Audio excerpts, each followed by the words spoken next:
अपने कुरान करीम की आयतों की तफसीर और तौज़ीह तो सुन लें, मुस्तफ़ा की हदीस सुन लें। जहाँ 50-100 मुसलमान जमा होते हैं वहाँ ज़रूर एक अल्लाह वाला होता है, और जहाँ 100 आलिम रहें ज़रूर उस इलाके का कोई ना कोई कुतुब अबदार होता है। सुभान अल्लाह। अब इसी जलसे के बहाने मुसलमानों का चेहरा देखने को मिलता है, इसी जलसे के बहाने मुसलमानों के बीच मिलकर बैठने का मौका मिलता है। न जाने इतने लोगों में से कौन अल्लाह के वली हैं, किसी को खबर नहीं। मैं 50 बार दुआ करता रहता हूं, दुआ कबूल नहीं होती। अगर मैं किसी वली के पास बैठा, वली ने आमीन कह दिया तो बस जो दुआ 50 साल में ना होगी 50 सेकंड में कबूल हो जाती है। इसलिए नेक जगहों पे दुआएं कबूल होती हैं, नेक लोगों की सोहबतों में दुआएं कबूल होती हैं, और दुआ कबूल होने का वक्त भी होता है, उसके लिए जगह भी होती है। ये आम इज्तिमा जहां मुसलमान जमा होते हैं वहां दुआ कबूल होती है।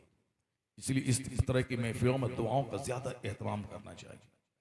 दुआ की कबूलियत के लिए मकामात होते हैं, इस तरह वाज की महफिल है, जुमा का खुतबा और नमाज पंजगाना फर्ज नमाज पढ़ने के बाद हालत सजदा में दुआ कबूल होती है, और दरूद पढ़ने के बाद दुआ कबूल होती है। आला हजरत के वालिद गिरामी मुफ्ती नकी अली खान रदी अल्लाह ताला अन्हो ने 28 मकामात लिखे हैं जहां दुआएं कबूल होती हैं। उसमें से एक है मैदान अरफात, एक है वादी मिना, एक है मुस्तल्फा, एक है खाने काबा के इर्द गिर्द मताफ जहाँ तवाफ किया जाता है, एक मस्जिद हराम है जो खाने काबा के चारों तरफ जो दालान नुमा मस्जिद है, और एक खाने काबा के पास में भी कुछ ऐसे मकामात हैं जहाँ दुआ कबूल होनी ही होनी है। जैसे बाब काबा है, दरवाजे के सामने एक मुहदीम है, मुल्तजम है, मिजाब रहमत के नीचे है, पिछली जो दीवार है मुस्तजार, वहाँ गेट नुमा बना हुआ है, गेट है नहीं मगर गेट नुमा बना हुआ है, आप और से देखेंगे उसको, वहाँ दुआ कबूल होती है। और खाने काबा का जो दखनी हिस्सा होता है जहाँ रुकने यमानी और रुकने असवद के बीच में, जहाँ 70,000 फरिश्ते आमीन कहने के लिए हर वक्त तैयार रहते हैं। इसलिए वहाँ सारे मुसलमान रब्बना आतीना फिद दुनिया हसना व फिल आखिरति हसनतम व क़िना अज़ाबन्नार ये दुआ पढ़ते हैं। इसमें दुनिया और आखिरत की सारी भलाइयों की दुआ मांगी जाती है। और मदीने में बकी शरीफ में दुआ कबूल होती है, उहद पहाड़ पे दुआ कबूल होती है, मस्जिद नबी में दुआ कबूल होती है, मस्जिद फतह में दुआ कबूल होती है, मस्जिद खंदक में दुआ कबूल होती है, मस्जिद खमामा सामने है जहाँ ईद की नमाज पढ़ी जाती है, सरकार ने पढ़ी थी, वहां दुआ कबूल होती है।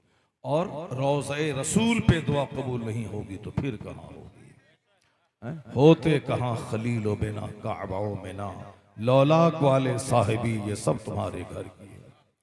जाने कायनात है मुस्तफ़ा, रूहे कायनात है मुस्तफ़ा, बासी तख्लीक कायनात है मुस्तफ़ा। आकाए दो जहां के आने के बाद ही पता चला कि अल्लाह एक है। हुजूर ने ही कहा कि कुरान अल्लाह का कलाम है, हुजूर ने ही कहा कि काबा अल्लाह का घर है, हुजूर ने बताया कि मरने के बाद जन्नत और जहन्नम है, सरकार ने कहा कि कब्र में फरिश्ते आएंगे तो उससे सवाल जवाब करेंगे। यानी ये सारे अकायद तो हुजूर से मिले। हुजूर ने ही कहा कि अल्लाह है, हुजूर ने कहा क़यामत का दिन कायम होगा, तुझसे हिसाब लिया जाएगा, राई के दाने के बराबर जो कुछ तुमने दुनिया में किया सब कुछ का हिसाब लिया जाएगा। ये मत समझना कि मैं बेलगाम हूं, अभी हम पर जलजला नहीं आता है, अभी हम जमीन में नहीं धंसते हैं, अभी हमने नमाज छोड़ दी, कुछ नहीं हुआ। ये आजमाइश के दिन है, ये आजमाइश का लम्हा है, ये आजमाइश की दुनिया है, ये काम की दुनिया है। यहाँ बदला नहीं है कि अभी शराब पिया तो अभी जमीन में धंस जाए, अभी जिना किया तो आसमान से पत्थर बरसाए, अभी झूठ बोला तो मुंह में लकवा मार दे। नहीं नहीं, यहाँ अल्लाह ने छूट दी। हर जुमा के दिन खुतबा रज़विया में एक हदीस पढ़ी जाती है, ए अमल माशीता, ए लड़का, ए सफेद, बैठ रुको उसको, लगता कोई छुट्टी काट दी। बड़ी मुश्किल से जलसा होता है, एक जा रहा है एक आ रहा है, क्या तमाशा है? जलसा है कि नाटुनी की महफिल है? जब तक नहीं डांटो कुछ सुनता ही नहीं। एक उधर से उठ रहा है, एक उधर से उठ रहा है, एक उधर जा रहा है, सारी जिंदगी भागता ही रहेगा, बरकतों से महरूम रह जाएगा। मालूम है तुम्हें, ये दीन की महफिल है, जन्नती महफिल है। सुभान अल्लाह। ये अल्लाह रसूल के जिक्र की महफिल है। जो इस महफिल को आबाद करता है अल्लाह उसको आबाद कर देता है। बेशक। और जो इस महफिल को बर्बाद करेगा अल्लाह तबारक व तआला उसको बर्बाद कर देगा। जो मस्जिदों को उजाड़ता है, जो जलसों को उजाड़ता है, जो मदरसे को उजाड़ता है, जो दिन की महफिलों को उजाड़ता है, उसकी ज़िंदगी उजड़ जाती है। मैंने अपनी आंखों से देखा बहुत सारे लोग मदरसे के पीछे पड़े रहे मेरे गाँव। मदरसे के पीछे जो ज़मीन वक्फ कर दी थी उसको उजाड़ के फेंक दिया मदरसे को, वहाँ से उसके बाल बच्चे सब उजड़ गए। कोई कायदे का मौलवी हाफिज तक नहीं बन सका।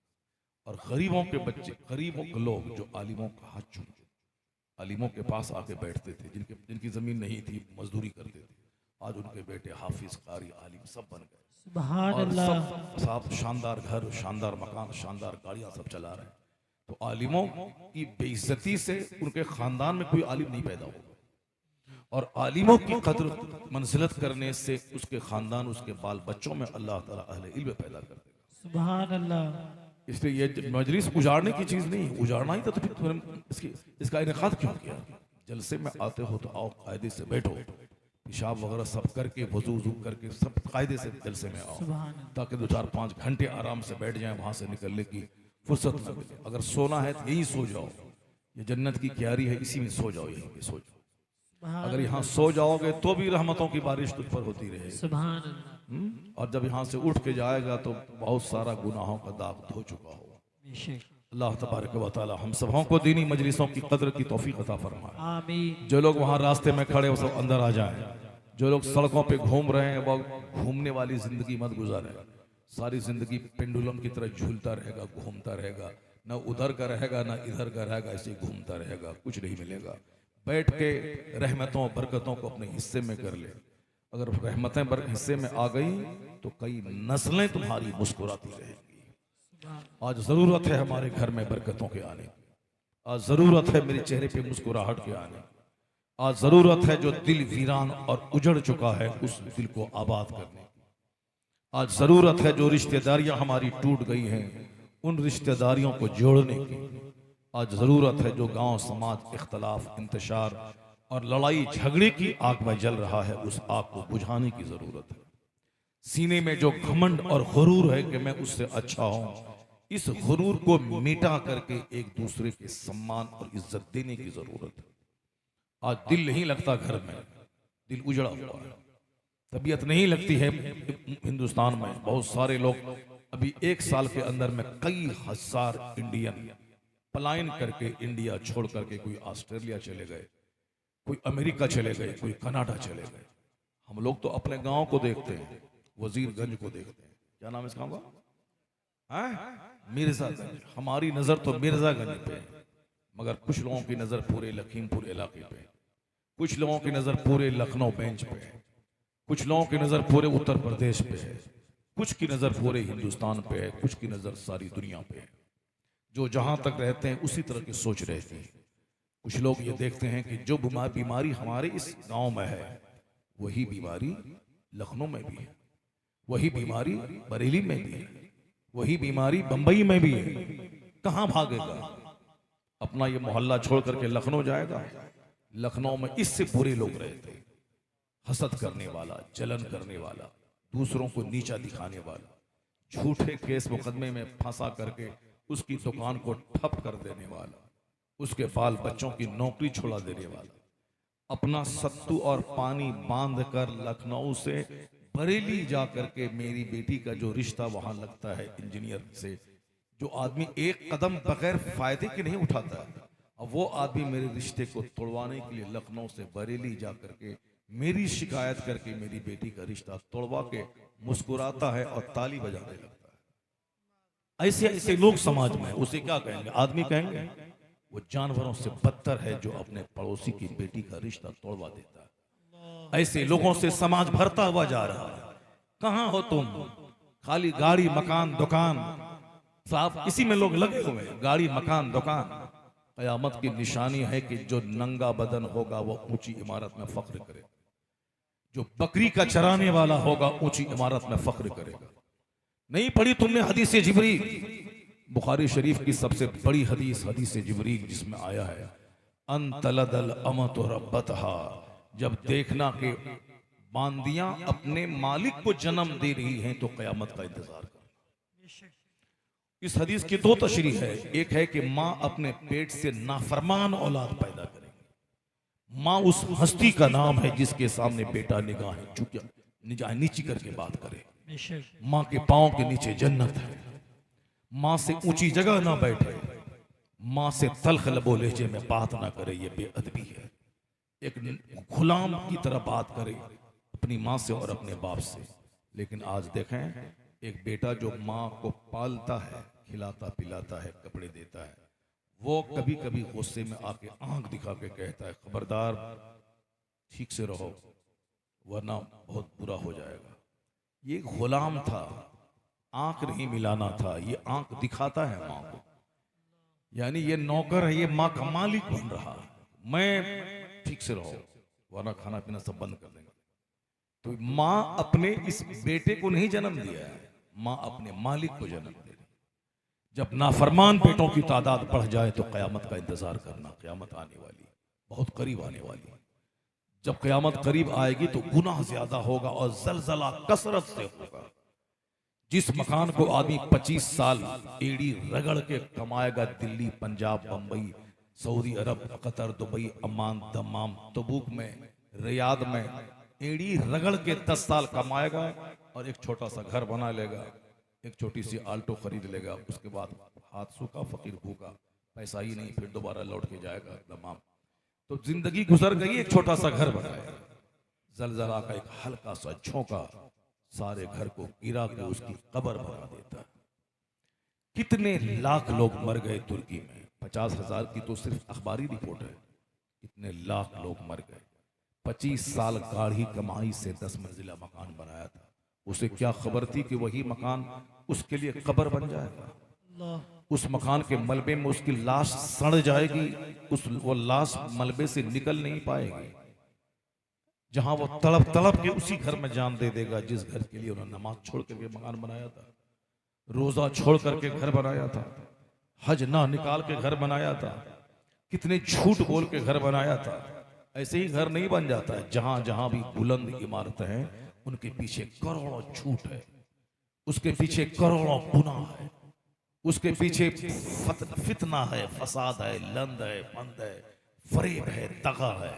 हलाल कमाई से थोड़ी 50 करोड़ का मकान बनता है। हलाल कमाई झूम के नहीं बरसती है। जरा देख लें, ईंट ढो करके 8 घंटे ईंट ढोएं, तब जो 400 रुपए मिलते हैं, एक एक पैसा उसका हलाल का होता है। और वो हलाल का 1 रुपया जब अंदर जाता है तो पूरा सीना रोशन हो जाता है। सुभान अल्लाह। और हराम का 1 रुपया, गाड़ी पे बैठा है, केस में डाल देंगे, नहीं बाबू 2 लाख पहुंचा दो घर पे, बस पहुंचा देता हूं। ये भी हराम खोर, और जो 2 लाख पहुंचाया वो भी हराम खोर। उसका पैसा भी हराम का, इसका पैसा हराम का। उसका बेटा भी जोकर, इसका बेटा भी लोफर। नस्लें तबाह हो जाती है। हराम का 1 लुकमा अंदर गया, दिल गंदा, जबान गंदी, दिमाग गंदा, सोच गंदी, पूरा वजूद गंदा। और उस हराम ग़िज़ा से जो मनी का कतरा बनता है और उससे जो बच्चों की पैदाइश होती है, उन बच्चों की मानसिकता, उसकी सोच सब गंदी। आज जोकरों की तादाद में इजाफा हो गया, शरीर और डकैतों की तादाद में इजाफा हो गया। हर गांव समाज में डकैत, चोर, लुच्चा, लफंगा, माँ बाप का नाफरमान, अपनी बहनों को मारने वाला, अपने भाई को जेल डालने वाला, हराम कमाई से इतरा के दूसरों को हकीर समझने वाला, नाजायज जमीन पे कब्जा करने वाला, बुनियाद में जिसकी हराम दाखिल हो, इसी तरह से पूरा गांव, समाज, शहर, हर जगह ऐसे ही हराम खोरों की तादाद में इजाफा हो रहा है। लोग कहते हैं तकरीरें बेअसर हो गई। हलाल ग़िज़ा अंदर जाए तब न सोच रोशन हो। यहां तकरीर करने वाला तो जुमा को चिल्लाता है, लेकिन वो तकरीर अंदर नहीं जाती। क्यों? तेरा वजूद हराम का है, तेरे अंदर का ब्लड हराम का है। तो तूने शराब की कमाई खाई, तेरा बाप सूद खा के जो घर जिस पे खड़ा है, तो सूद के पैसे का घर है। तुम्हारे पास जो 10 बीघा जमीन है वह शराब बेच करके वह जमीन खरीदी गई है। ये बता दे, शराब बेचकर जो जमीन खरीदी गई, उसका जो लुकमा खा करके वजूद तैयार होगा, उसका तो अंग अंग नापाक होगा। अब वह पाप की गुस्ताखी करेगा, वो आलिम को गाली देगा, वो अपने पीर की तौहीन करेगा, वो हलाल तरीके से जिंदगी ना गुजार के हराम राहों से जिंदगी के दिन गुजारेगा। सोच गंदी, दिल गंदा, वजूद गंदा। ये बोलेगा कि मौलाना की तकरीर में असर नहीं है। कुत्ते, तुमने अपने बदन के हड्डी और गोश्त को देखा, हराम की हड्डी, हराम का खून, हराम का गोश्त, तो फिर तेरी सोच हराम जैसी। तू बोलता है मौलाना की तकरीर में असर नहीं है, तू कहता है मौलाना की तकरीर बेअसर हो गई। मौलाना कुरान बोलता है और पैगंबर भी कुरान बोलते थे। करोड़ों लाखों में से चंद लोग होते थे जो खिंच खिंच के आके कलमा पढ़ लेते थे। नबियों पर भी अल्लाह का कलाम पेश कर देना लोगों पर जरूरी था, और यही काम नबी के गुलाम उनके नाइब करते हैं, लोगों के सामने कुरान पेश करते हैं, हदीस बयान करते हैं। और उसी लोगों में से कुछ लोग होते हैं जिनका दिल सीधा हुआ, झुक गए, अल्लाह के हुजूर सजदरेज हो जाते हैं। सुभान अल्लाह। किसी के गले में चादर डाल के मस्जिद में घुसाना फर्ज किसी नबी पे नहीं था, ना किसी आलिम पे फर्ज है। किसी पे फर्ज नहीं था, ना किसी नबी पे, न किसी आलिम पे फर्ज है। सिर्फ अल्लाह का कलाम पहुंचा देना है। लगता है कि हुजूर सय्यदी सुहेल मिल्लत की आमद हो रही है। इंतहाई अदब और एहतराम के साथ अदब और आप खड़े हो जाएं। शहजादे सरकार गौसे आजम जानशीन हुजूर ताहिर मिल्लत हुजूर पीर तरीक़त रहबर राह शरीयत सय्यदी सरकार सुहेल मिल्लत की जलवागरी हो रही। मोहब्बत के साथ इस्तकबाल करें। नारे तकबीर। जरा अपने हाथों को उठाकर बुलंद आवाज से जवाब दें। नारे तकबीर, नारे रिसालत, रहमते आलम कॉन्फ्रेंस, मसलके आला हजरत आमदे सरकार सुहेले मिल्लत वाहिदी दूल्हा फैजाने बिलग्राम शरीफ जानशीने सरकार ताहिरे मिल्लत हुजूर सय्यदी सरकार सुहेले मिल्लत आमदे हुजूर सुहेले मिल्लत फैजाने हुजूर बादशाहे बिलग्राम शरीफ हुजूर सय्यदी सरकार सुहेले मिल्लत। नारे तकबीर, नारे रिसालत। हजरात, बिल्कुल इंतहाई अदब और एहतराम के साथ, बिल्कुल इत्मीनान और सुकून से अपनी अपनी जगह पर आप हजरात बाअदब होकर बैठ जाएं। शहजादे सरकार गौसे आजम हम सब के दिल की धड़कन, हम सब की आंखों का नूर बनकर हुजूर सय्यदी सरकार सुहेल मिल्लत मिंबर नूर पर जलवागर हो चुके हैं। आप अदब के साथ बैठ जाएं, बैठकर हजरत की जियारत करें, जितना हो सके करीब आ जाएं। जितना करीब रहेंगे इंशाअल्लाह खुदा की रहमतें आपके उतना करीब रहेंगी। आप हजरात अदब के साथ करीब आकर हुजूर सय्यदी सरकार सुहेल मिल्लत के चेहरे की जियारत करते रहें और खलीफा ताजुश्शरिया हज़रत अल्लामा शाह मुफ्ती शहरियार साहिब क़िबला की पाकीज़ा गुफ्तगू समाअत करें। बैठ जाए।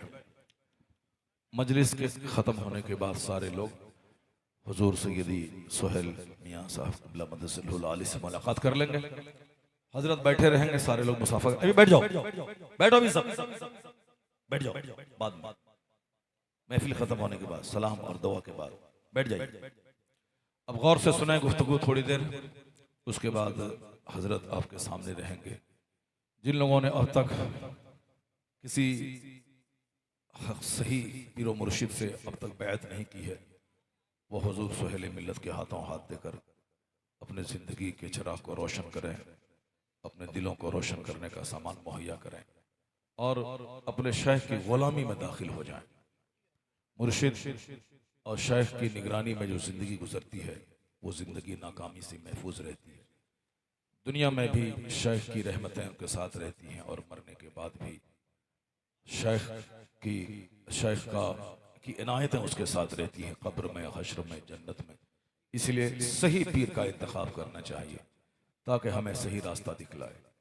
और ऐसा गलत पीर अगर का इंतखाब हुआ तो दुनिया और आखिरत दोनों तबाह हो जाएगी।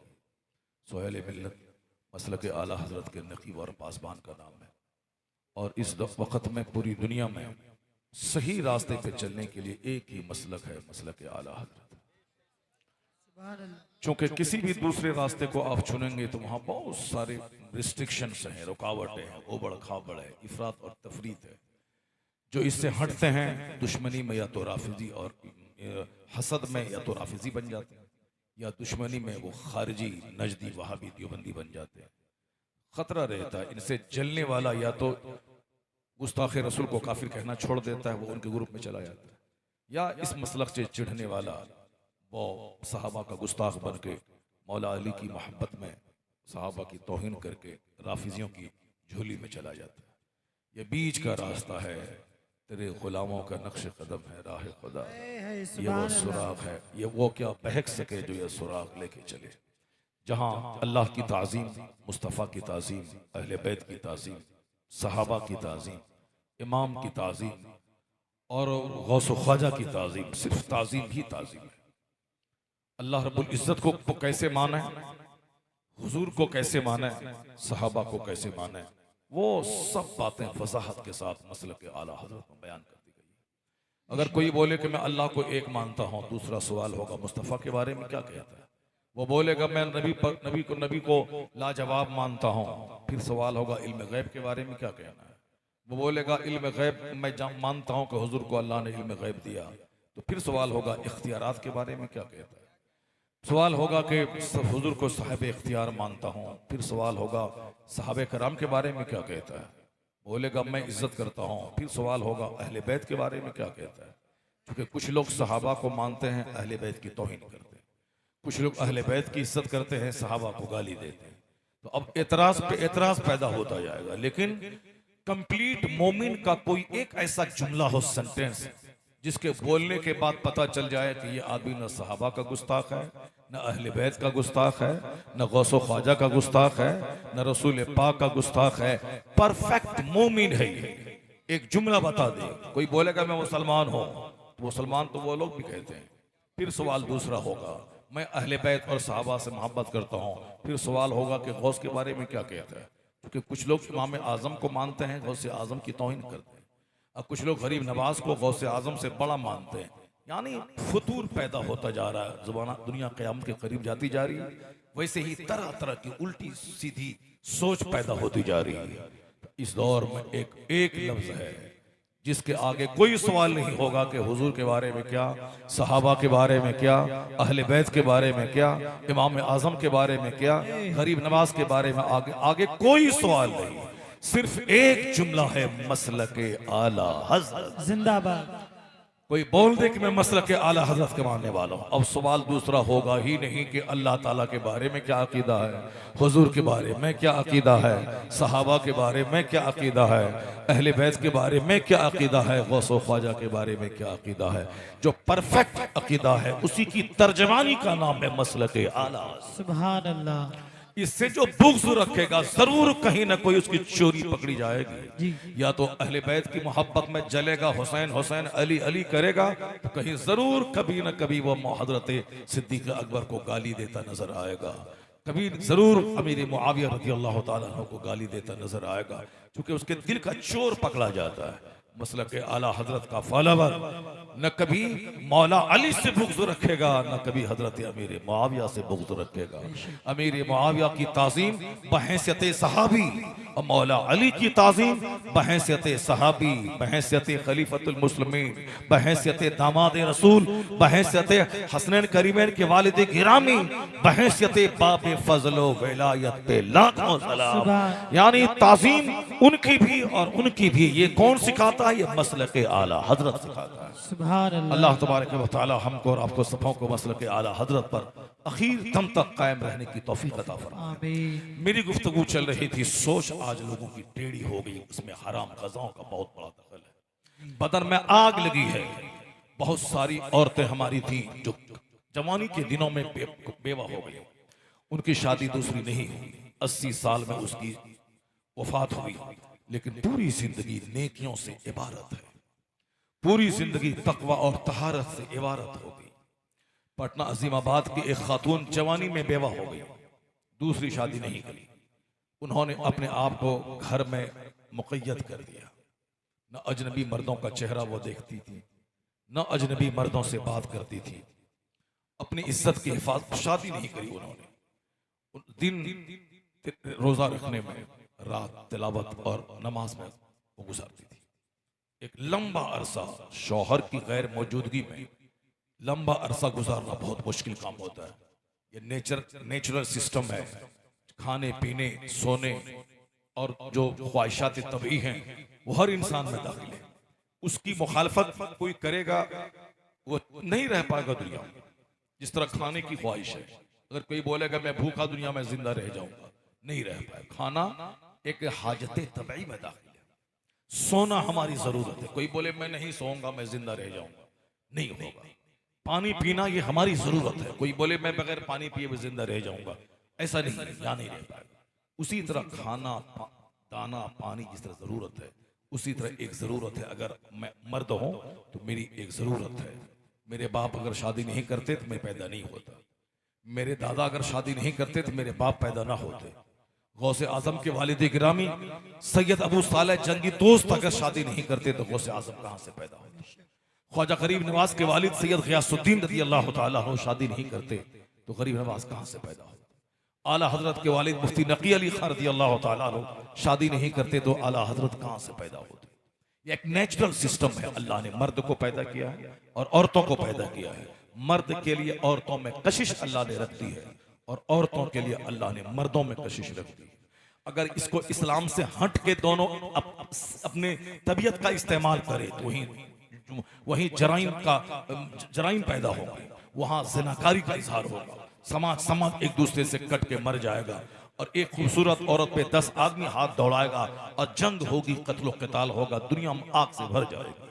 उसी सिस्टम को कि मर्द तुम्हारे लिए और तुम मर्दों के लिए हो, तो एक सिस्टम है कि सोशल लाइफ में 10 आदमी के बीच में दोनों एक दूसरे से एक इज़्वाजी जिंदगी गुजारने का कॉन्ट्रैक्ट कर लो। अल्लाह के नाम पे दोनों एक हो जाओ, उसी का नाम निकाह है। और इसी निकाह के जरिए समाज चलता रहेगा, तवालुद और तनासुल का सिलसिला चलता रहेगा और तमाम बदनज़मी और तमाम बदअमली से समाज बचता रहेगा। इससे हट के जितने भी सिस्टम पैदा होगा, चाहे लिव इन रिलेशनशिप का सिस्टम हो, चाहे होमोसेक्सुअलिटी का सिस्टम हो, चाहे इस्लामबाजी का सिस्टम हो, वो सारे सिस्टम ने दुनिया को खतरनाक बीमारी दी।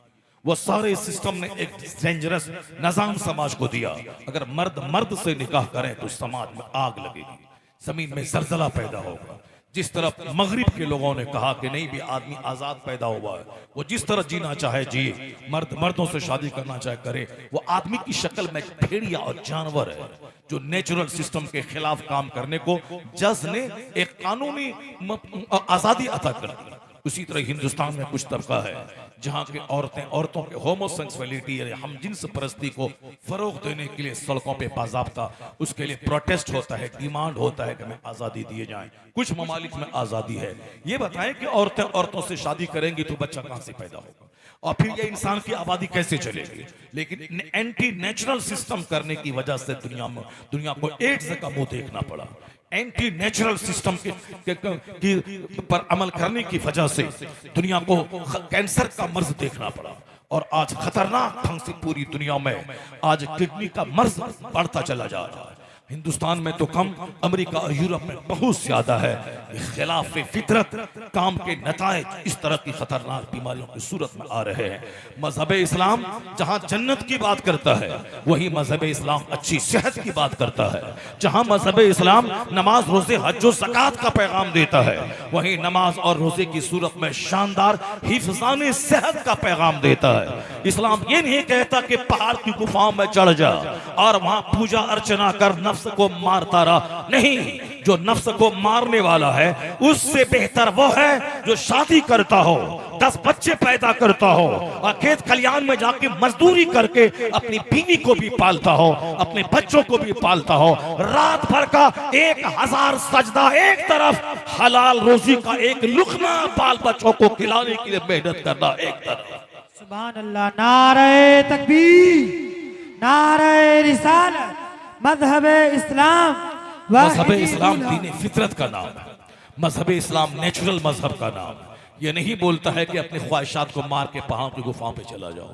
ये नहीं कहता है कि तू अपनी बीवी और अपने बच्चे से अलग थलग भाग जाओ। मजहब तो ये कहता है कि जो बीवी बच्चों से भाग जाए वह भगोड़ा खाने काबा के खिलाफ के साए में क्यों ना मर जाए, अल्लाह ना उसका नफल कबूल करेगा ना अल्लाह उसका फर्ज कबूल करेगा।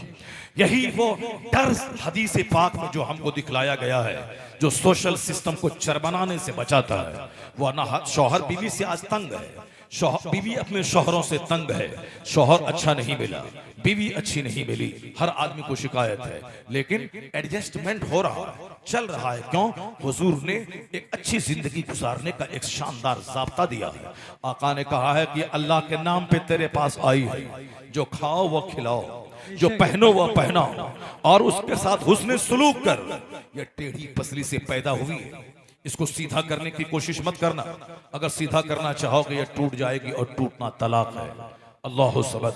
अमेरिका के लोगों ने एटम बम दिया, अमेरिका के लोगों ने हवाई जहाज दिया, 7 समंद पार के दानिश्वरों ने, डेविड हक्स ने माइक्रोफोन दिया, हेनरी फोर्ड ने मोटर कार दिया, जेएल बेयर्ड ने टेलीविजन दिया, दूसरे दानिश्वर ने कंप्यूटर, लैपटॉप, मोबाइल दिया।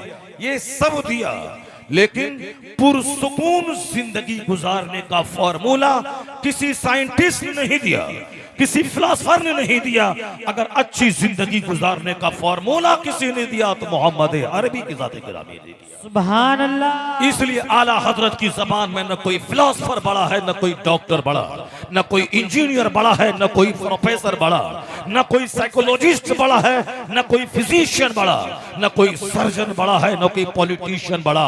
आला हजरत ने कहा कोई बड़ा नहीं है, सबसे आला व औला हमारा नबी, सबसे बाला व वाला हमारा नबी। सारे ऊंचों में ऊंचा समझिए जिसे है, उस ऊंचे से ऊंचा हमारा नबी। हुजूर की बात सबसे लाजवाब, हुजूर का पैगाम सबसे लाजवाब। सरकार दो जहां ने इस दुनिया को एक अमन सुकून की जन्नत बनाने का पैगाम दिया है। आका के फॉर्मूले में जबरदस्त कॉम्प्लिकेटेड माहौल में इज्जत दाराना जिंदगी गुजारने का ज़ाब्ता मुस्तफा ने दिया। यहाँ हम जाड़े से भाग नहीं सकते, इस दुनिया में रहना है तो गर्मी से हम भाग नहीं सकते, इस दुनिया में रहना है तो हम बरसात से भाग नहीं सकते। कोई बोले कि मैं ऐसी दुनिया तलाश करूं जहां सर्दी ना हो, वह पागल है। कोई मैं ऐसी दुनिया तलाश करूं जहां गर्मी ना हो, वह पागल है। जो कोई बोले मैं ऐसी दुनिया तलाश करूं जहां बारिश ना हो, वह पागल है। कोई बोले ऐसी दुनिया में ढूंढूं जहां रात ना हो, वह पागल है। कोई बोले मैं ऐसी दुनिया तलाश करूं जहां दिन ना निकले, वह पागल है। क्योंकि दुनिया का मतलब ही है जमीन का होना, आसमान का होना, रात का होना, दिन का होना, गर्मी का होना, सर्दी का होना, बारिश का होना, मौसम खज़ां और मौसम बहार का होना। ये इसी का नाम है यूनिवर्स, इसी का नाम है कायनात, इसी का नाम है दुनिया। और तुमको अल्लाह ने पैदा किया है और इसी दुनिया में तुमको रहना है। तो अब गर्मी तो सख्त लगती है, अब उससे एडजस्ट करना पड़ेगा। सर्दी तो सख्त लग रही है, उससे एडजस्ट करना पड़ेगा। बारिश तो जबरदस्त हो रही है, एडजस्टमेंट करना होगा। रात है, एडजस्टमेंट करना होगा। दिन है, एडजस्टमेंट करना होगा। मुसीबत की लहर चलेगी तो सब्र की चक्की से पाट दे, और खुशहाली के दिन आएंगे तो शुक्र के फार्मूला से उस खुशहाली को काबू में कर ले, वरना खुशहाली मगरूर बना देगी, गरीबी काफिर बना देगी। इस्लाम है तो दोनों में जीने का तरीका बताता है। गर्मी में जीना है तो उसमें ऐसे जी, और बरसात में जीना है तो ऐसे जी, सर्दी में जीना है तो ऐसे जी, मुसीबत में जीना है तो इस तरह से जी, और खुशहाली में जीना है तो इस तरह से जी। बेशक हक है। हुजूर ने सारा फॉर्मूला खोल खोल कर बता दिया है। गर्मी से भागना नहीं है, गर्मी से एडजस्टमेंट करना है। जाड़े से भागना नहीं है, जाड़े से सुलह करनी है।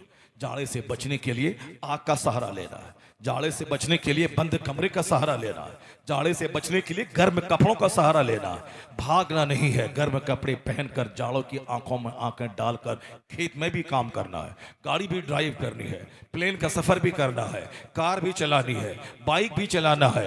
खेत में खेती का सीजन अक्सर जाड़े के मौसम में ही जबरदस्त खेती का सीजन होता है, नवंबर में। उस वक्त में मक्का लगाने का, उसमें गेहूं लगाने का और वेजिटेबल्स और सब्जियां लगाने का वह मौसम नवंबर दिसंबर का होता है। और अभी का जो मौसम होता है मार्च का, ये मौसम होता है दवाई का, गेहूं की तैयारी का, मकई की तैयारी का, तिलहन की तैयारी का, दाल की खेती की तैयारी का। यानी ये मौसम होता है जब गर्मी आने लगती है, सर्दी जाने लगती है, और जब बरसात जाने वाला होता है, सर्दी आने वाली होती है। वह जबरदस्त खेती के लगाने का सीजन होता है, उसी में लोग लगाते हैं। तो आदमी वही है जो हालात से घबराए नहीं, बल्कि जो हालात से एडजस्टमेंट करना सीखे। तो हुजूर ने एक ज़ाब्ता दिया है, वो ज़ाब्ता यही दिया है कि अल्लाह के नाम पे तुमने इस औरत को अपने निकाह में लिया है, अल्लाह के नाम पे लिया, उसका ख्याल रखना। सरकार दो जहां पर्दा इस ज़ाहिरी जिंदगी से पर्दा फरमाते फरमाते इन औरतों के हुकूक का ख्याल करने की सख्त ताकीद हुजूर ने की।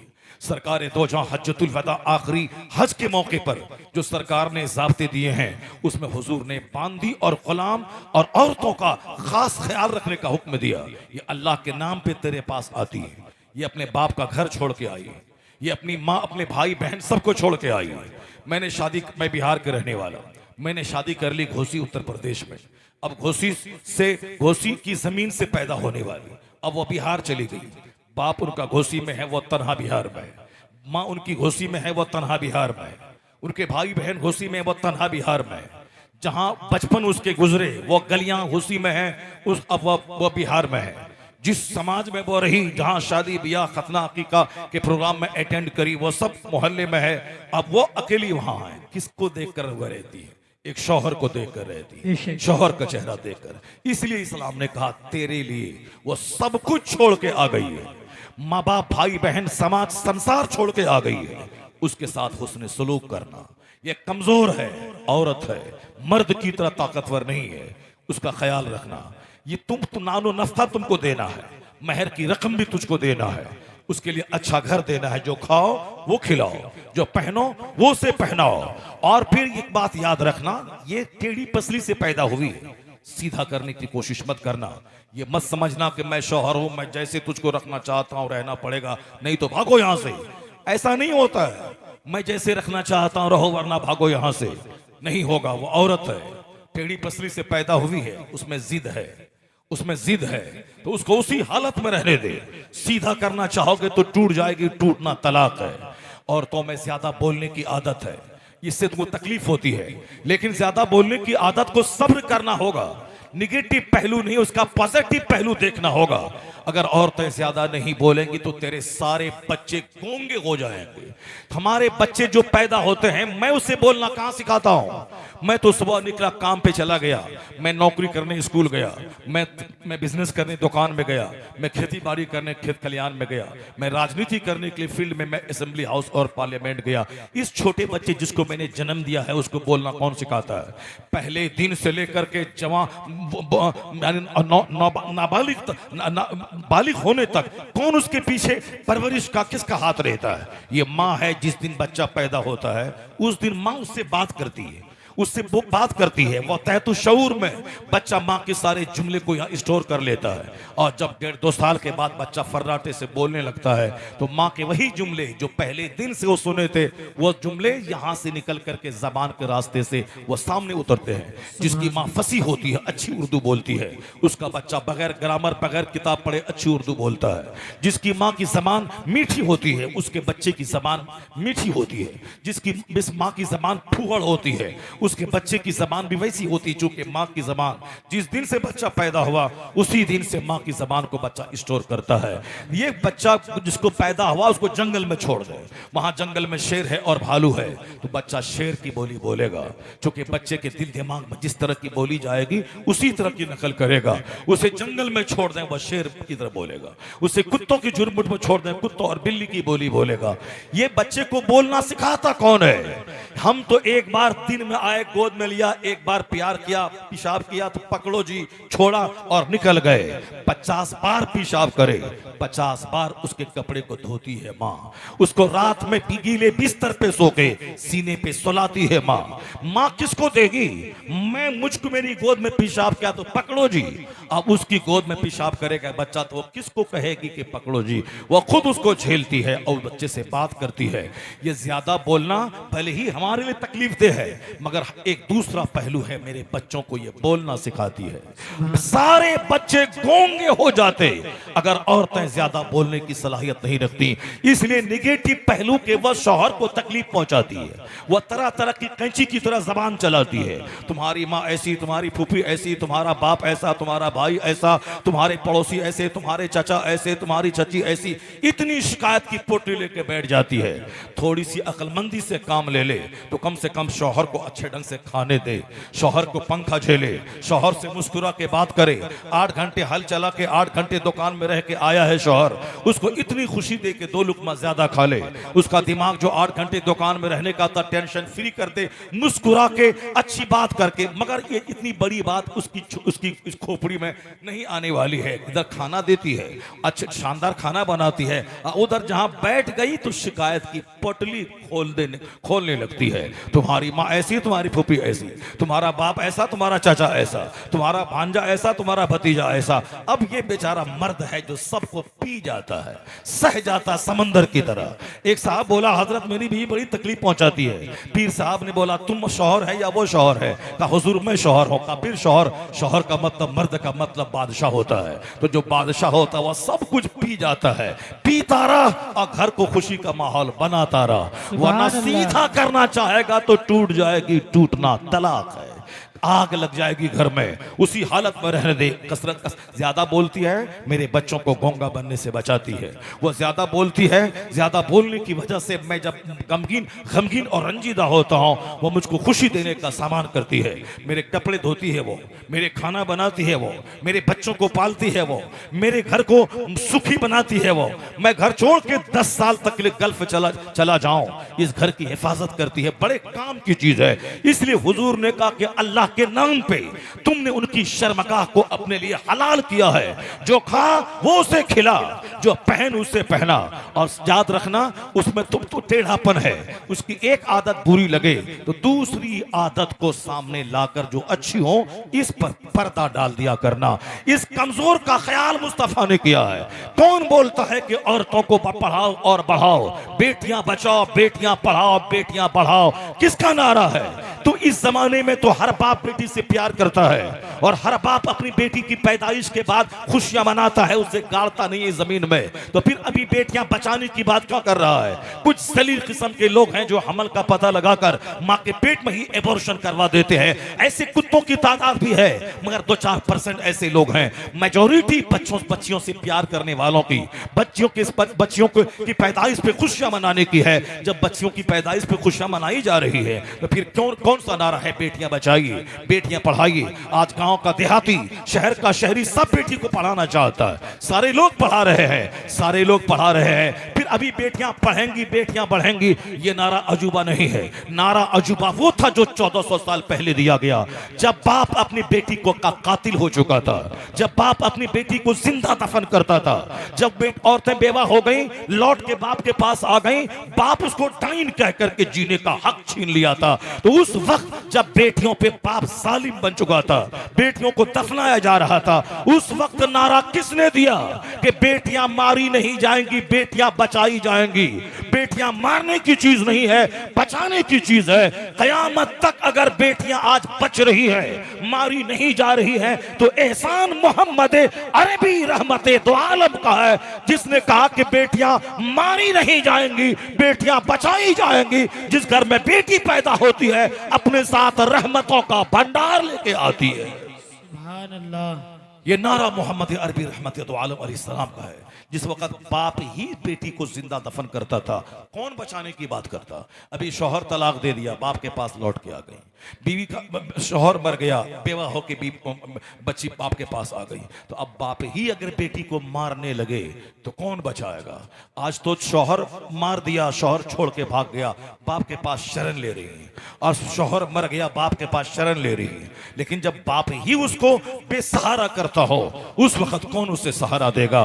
दुनिया ने अपनी आंखों से देखा कि बेवा को डाइन और कातिल कहने वाला बाप और फिर अपनी बेटियों को जिंदा दफन करने वाला बाप, उस माहौल को किसने बदला? किसने मेंटेलिटी बदली? किसने लोगों की सोच बदली? किसने जीने का ट्रेंड बदल दिया? जो कातिल था वो बेटी की पैदाइश की तमन्ना करने लगा। औरतों को पढ़ाना जुल्म था, लेकिन पैगंबर आजम ने कहा कि नहीं, तलबुल इल्म फरीज़तुन अला कुल्ले मुस्लिम व मुस्लिमा, हर मुसलमान मर्द और औरत पे इल्म हासिल करना फर्ज है।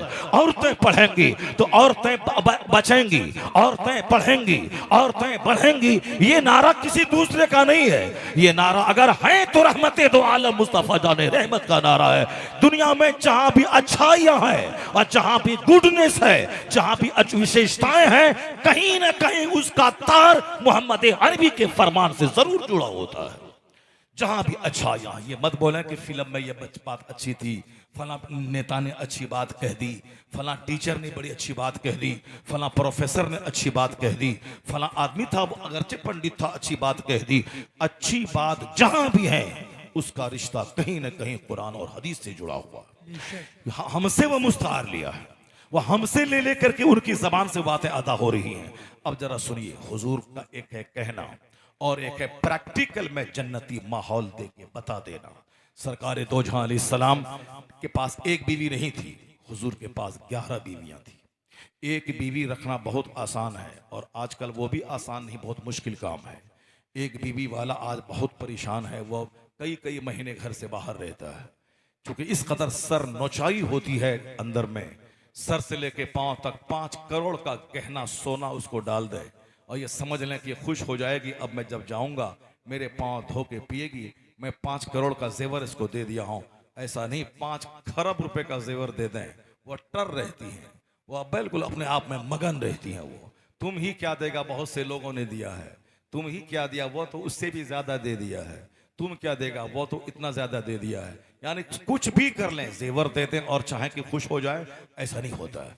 आप चाहे 10,000 रुपए का सूट ला के दे दें, नहीं समझ लें मस्त है शौहर, वाह आज तो इतनी खुश रहेगी कि दरवाजे पे खड़ी होके दरवाजा खोल के मुस्कुरा के सलाम करके इस्तकबाल करेगी, ऐसा नहीं होता है। वो वहीं टर रहेगी, जब आप जाओगे अंदर तब उसके बाद वो उठेगी, अगर मूड ठीक है तो सलाम, नहीं मूड ठीक है तो बस चादर तान के सो गई। तो बस अब वो समझे कि मेरे 10,000 का सूट मैं दिया हूँ, वो दरवाजे पे दरवाज़ा खोल करके मुस्कुरा के इस्तकबाल करके हाथ चूम करके हाथ पकड़ के ले जाएंगी, बैठाएंगी, पंखा झेलेंगी, लुंगी ला के देंगी और खबरों खैर दरियाफ्त करेंगी। ऐसा नहीं होता है, 95% घरों में ऐसा नहीं होता है। वहाँ बस आने के बाद ही मूड बिगड़ जाना है, गुस्सा करना है। आप क्या पहनाइएगा 10,000 का, जो मेरा बाप पहना दिया है आप क्या पहनाइएगा, जो मेरा भाई पहनाया है आप क्या पहनाइएगा। भाई उसका 300 रुपए का सूट दे दे और आप 30,000 का दे दें, वो बोले कि जो मेरा भाई दिया है वो आप क्या देंगे, जो मेरा बाप दिया है वो आप क्या देंगे। अब क्या करेंगे आप, जहर खा के मर जाएंगे आप सर तोड़ेंगे दीवार में? नहीं, आप मुस्कुरा के रहेंगे। चलो इनका नेचर ही ऐसा है, इसकी साख्त ही ऐसी है, टेढ़ी पसली से पैदा हुई है। ये कभी अपने शौहर को बड़ा मानने को तैयार नहीं है, उसकी इज्जत, उसको खूब सम्मान देने को तैयार नहीं है। ऐसे माहौल में कैसे जिए? एक बीवी के साथ एडजस्टमेंट मुश्किल है और हुजूर के पास 11 बीवियां हैं। एक भी बीवी कह दे कि सरकार दो जहां की नजर दोहरी है, एक की तरफ ज्यादा मेरी तरफ कम, कोई नहीं। सारी जिंदगी हम सबों की मुकद्दस माएं इसी जज्बात से जीती रही कि हुजूर का प्यार मेरी तरफ ज्यादा है। सुभान अल्लाह। एक को खुश रखना मुश्किल है, वहां 11 है, सब जान दे रही है। सरकार दो जहां पे निसार हो रही है, आका अलैहिस्सलाम के अखलाक की कसमें खा रही है, हुजूर की अदाओं को अपने खानदान में प्रचार कर रही है। जिसने हुजूर सरकार की शादी को टारगेट बनाया, उन बदतमीजों को क्या माहौल, क्या उस बदतमीजों को क्या खबर कि 1400 साल पहले अरब का माहौल क्या था। अरब में ट्राइब में लोग बटे हुए थे, कबीलों में बटे हुए थे। यानी एक गांव में 5 कबीले हैं, 5 कबीलों की अलग अलग सल्तनत होती थी, सब में एक दूसरे में दुश्मनी होती थी, एक दूसरे को मारना धाड़ना जंग करना उनका मशगला था। बड़ी मछली छोटी मछली को खा जाती थी। यही हाल वो ट्राइबल लाइफ में आज भी जहां जहां कबायली जिंदगी है, यानी पहाड़ों में, समंदर के किनारे, जहां कबायली इलाके जैसे अफगानिस्तान में हर कबीले का कानून अलग होता है, अफगानिस्तान का कानून अलग है, और वहां जितने कबीले हैं सबका अपना अपना अलग अलग उसूल और साब्ता सबका होता है। कबीले की जिंदगी थी मुल्क अरब में, और उसके ताल्लुक से डॉक्टर विलियम म्यूर ने बड़ा अच्छा नक्शा खींचा है कि अरब के लोग किस तरह आपस में बटे थे, कैसे एक दूसरे को कत्ल करते थे, कैसे एक दूसरे से जंग पर बरसे पैकार एक दूसरे के खिलाफ रहते थे। विलियम म्यूर कहते हैं the first peculiarity which attracts our attention towards Islam is the subdivision of Arabs. Every tribes were different to another. If they were united by blood or by any interest, or ever ready to separate them, but now the history has changed. By what force these tribes could be subdued or drawn to one common center? William Muir Christian है, वो कहता है कि इस्लाम का वो point जो मेरी तवज्जो को बार बार खींचता है वो अरब का इख्तलाफ, अरब का इंतशार, एक दूसरे को मारना, एक दूसरे को ज़बह करना, एक दूसरे के कबीलों को मार के उसकी जायदाद, उसके बाल बच्चों को लूट लेना, यानी वो जानवरों गवारों की तरह मारने में विश्वास करते थे। कहने लगे अचानक ये इसी कबीले में, कबायली जिंदगी में एक इनकलाब कहां से आ गया। वो सारे एक दस्तरखान पर बैठकर खाने लगे, एक मुसल्ले पे खड़े होकर नमाज पढ़ने लगे, काले और गोरे का सारा फर्क मिट गया, अमीर और गरीब का सारा फर्क मिट गया, तलवार को नियाम में डाल दिया गया, और ये वहशी मुहस्सब और मतमद्दन बन गए। वो कहते हैं by what force these tribes could be subdued or drawn common center। किस ताकत ने इन बिखरे हुओं को एक मरकज़े इत्तेहाद पे जमा किया, किसने इन वहशियों को सिविलाइज्ड बना दिया, किनके इनके दिलों के कचरे और इनके निगेटिव जज्बात को मिटाकर एक दूसरे के तही सही खैर ख्वाही का जज्बात पैदा कर दिया, किसने इस बिखरे हुओं को मुत्तहिद बनाया। वो कहते हैं it was solve by prophet Muhammad. इस समस्या का समाधान मोहम्मद अरबी ने अता फरमा दिया। खुद न थे जो राह पे औरों के हादी बन गए, क्या नजर थी जिसने मुर्दों को मसीहा कर दिया। वह मुर्दा थे अरब के लोग, अब जिंदा ही नहीं हुए बल्कि दूसरों को जिंदगी देने वाले बन गए। आज सारी दुनिया अरब से कल्चर ले रही है, सारी दुनिया अरब से तहजीब ले रही है, सारी दुनिया अरब से जीने और जीवन गुजारने के उसूल और साफ्ते ले रही है। कहते हैं विलियम म्यूर ये कौन है जिसने दुनिया की सोच बदल दी, दुनिया का जोग्राफिया बदल दिया, जीने का ट्रेंड बदल दिया, उनका दिल, उनका दिमाग, उनकी सोच, उनकी आयली जिंदगी बदल गई, उनका सोशल सिस्टम बदल गया, उनका एडमिनिस्ट्रेशन, उसकी जुडिशरी बदल गई। मोहम्मद अरबी ने सिर्फ नमाज में नहीं झुकाया बल्कि लोगों की मानसिकता बदल दी, लोगों के जीने का तर्ज बदल दिया। वही जो जानवरों से गिरी हुई जिंदगी गुजारते थे अब आला तहजीब और तमद्दुन पर फाइज हो गए और सारी दुनिया के टॉर्च बियरर हो गए। वह मुअल्लिम कायनात रहमते दो आलम मुस्तफा की जाती जिस पे नजर डाल दी, वो अगर मुर्दा था उसे मुस्तफा ने मसीहा बना दिया।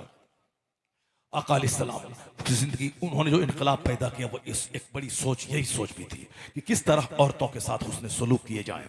एक 100 लोग शादी करते थे अरब में, एक 100 शादी करते थे, एक 100, और फिर एक मर्द 100 औरतों का मुतहम्मिल हो सकता था? नहीं हो सकता था।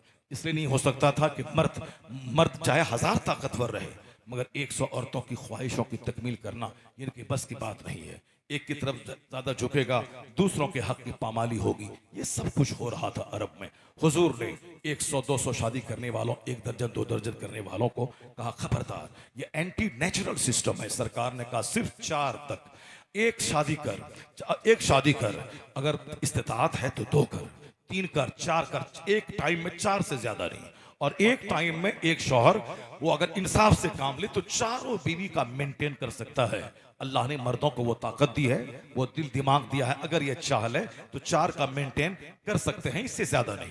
और अगर सिर्फ एक शादी मुल्क अरब में अगर होती एक शादी पर तो ज़िनाकारी परवान चढ़ जाती, क्योंकि औरतों के पास कमजोरियां रहती हैं। हर महीने में 3 से लेकर 10 दिन तक उसके पास जो पीरियड का टाइम होता है, वो अरब की जमीन गर्म है, अरब का माहौल गर्म है, अरब का कल्चर गर्म है।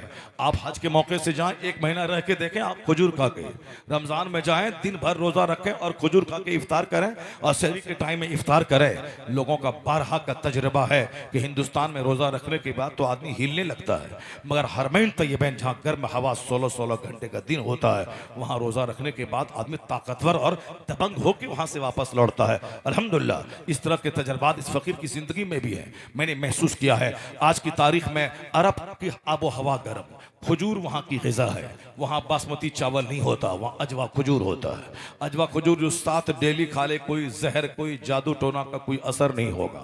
और हिंदुस्तान में वह 5 बोतल ब्लड चढ़ा ले, उतनी ताकत न होगी जितना 7 अजवा खजूर खाने के बाद बदन में ब्लड और गर्मी पैदा हो जाएगी। तो अब अगर वहाँ सिर्फ एक बीवी पर इस्लाम का कानून वहाँ एक मशरूत रहता कि सिर्फ एक बीवी करेगा, तो फिर ये बताएं कि 10 दिन तक जब औरतें कमजोर रहती हर महीने पीरियड में, उस जमाने में वो गर्म माहौल में रहने वाला मर्द वो क्या करता?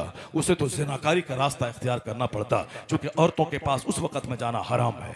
1 साल 2 साल के बाद औरतें बच्चा तवल्लुद पैदा करती हैं, 10 दिन से लेकर 40 दिन तक वो नफास के खून में रहती है। उस हालत में वहां के गर्म माहौल में पलने वाला मर्द, उसे हाजत है, वो क्या करेंगे? वो क्या करेगा बताएं? तो फिर वो ज़िनाकारी का दरवाजा चोर दरवाजे से खुलता रहेगा। इस्लाम दीन फितरत का नाम है।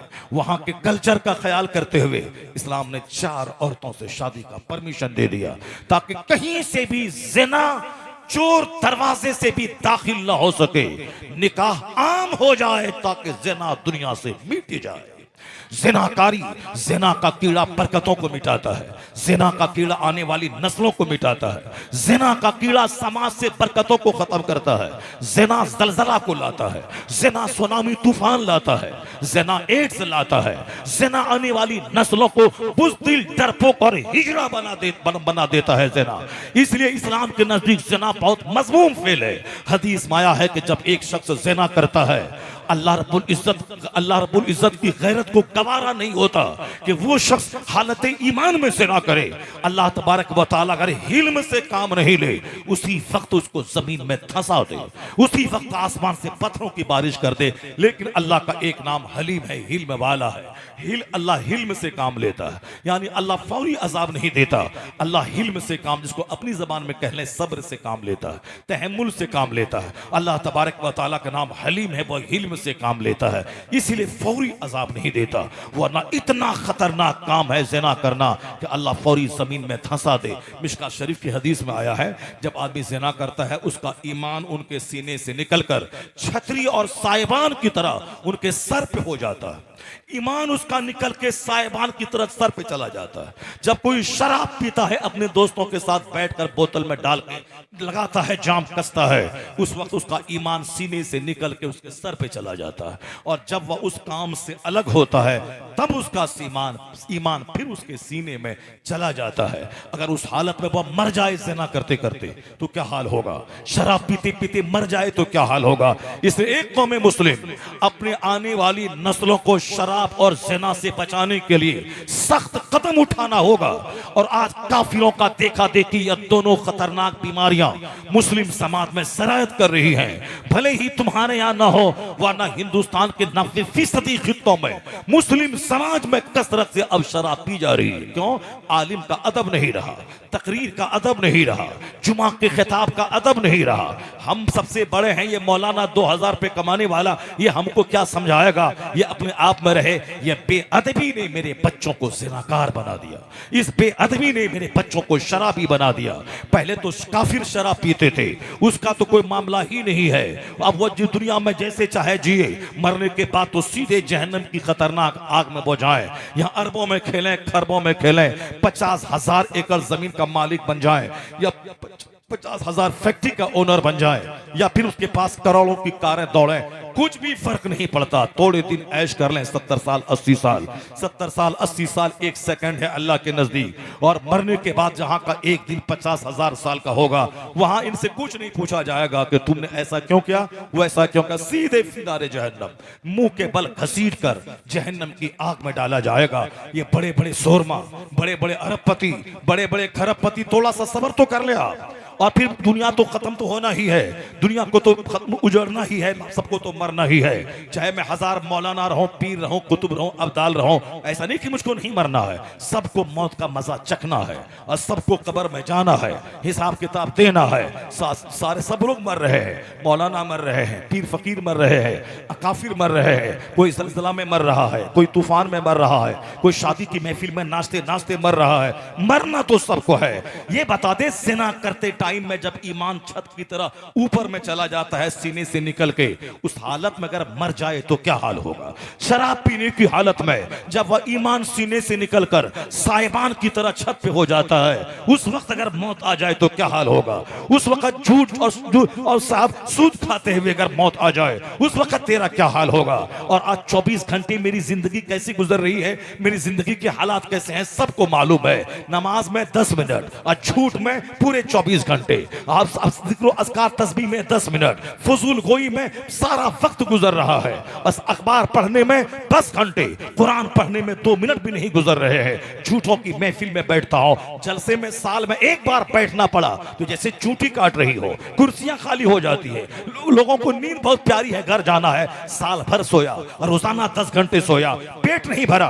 और आज अगर 5 घंटे 10 घंटे जाग कर अगर तू अपना शायक को देख लिया, तकरीर तुमने सुन ली, तो तेरा क्या बिगड़ जाएगा? कम से कम एक दिन तो निकाल ले, एक रात, ताकि जी भर के मजलिस में रह, अल्लाह का जिक्र सुन, सलाम और दुआ के साथ यहां से जा। नहीं, सोने वाला वो क्या रहने वाला है, पेट भर खाने वाला वो क्या महफिल में रहने वाला है? जिसकी जिंदगी का मकसद ही खाना और सोना, पेशाब पाखाना करना और शादी ब्याह करके 2-4 बच्चे बाप पैदा करके उनकी शादी ब्याह कराना, उनको मास्टर और डॉक्टर बनाना, फिर बेदर्दी के साथ बुरी मौत मर जाना। जिसकी जिंदगी का ये मकसद हो, वो क्या जाने मस्जिद क्या चीज है, उसे क्या खबर के जलसा क्या चीज है, उसे क्या खबर के तकरीर का असर क्या होता है, वो क्या जाने अपने शेख अपने पीरे कामिल के पास रहने का क्या फायदा होता है।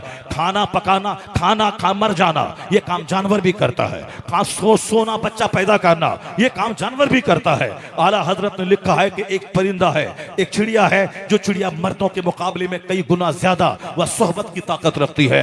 मर्द तो 2 सेकंड में आउट हो गए और वो तो कई घंटे तक चिपका रहता है। तुम बड़ा या जानवर बड़ा, तुम तो 4 रोटी खाओ तो आउट हो जाओ, वो तो साहब 1 बाल्टी पानी पीने के बाद भी वो प्यासा रहता है। तुम बड़ा है या वो बड़ा है? तुम 5 घंटे सो तो बदन में दर्द होने लगे।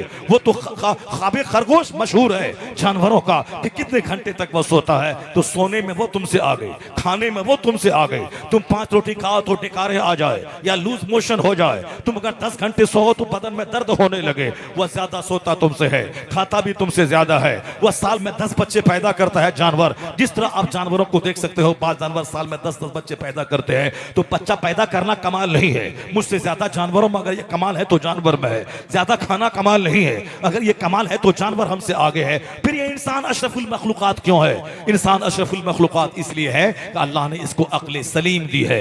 यह सोचता है क्या राइट है, क्या रॉन्ग है, क्या गुड है, क्या बैड है, क्या जायज है, क्या नाजायज है, क्या ममनू है, क्या मबाह है, क्या हराम है, क्या हलाल है, क्या खाना है, क्या नहीं खाना है, कितना खाना है और कितना नहीं खाना है, कितना सोना है, कितना नहीं सोना है, सोहबत कैसे करनी है, खाना कैसे खाना है, सोना कैसे है, काम कैसे करना है, कपड़ा कैसे पहनना है, पेशाब पाखाना कैसे करना है, रात दिन कैसे गुजारना है, ये अक्ल सलीम अल्लाह ने दी है। और जो इस तरह तमीज करके जिए वो फरिश्तों के लिए काबिले रश्क बन जाता है, और जो तमीज ना करे वो जानवरों से बदतर हो जाता है। ये अक्ल सलीम है जिसकी वजह से ये इंसान अशरफुल मखलूकात कहलाता है। तो अक्ल सलीम का मतलब बोले उससे पहले तौलें कि क्या बोले क्या नहीं बोले, खाएं उससे पहले देखें कि क्या खाएं क्या नहीं खाएं, सोहबत करें कब नहीं करें, और उससे पहले सोचें कि कैसे कैसे हम दूसरों से मिले और कैसे नहीं मिले, किस हालत में बोले किस हालत में नहीं बोले।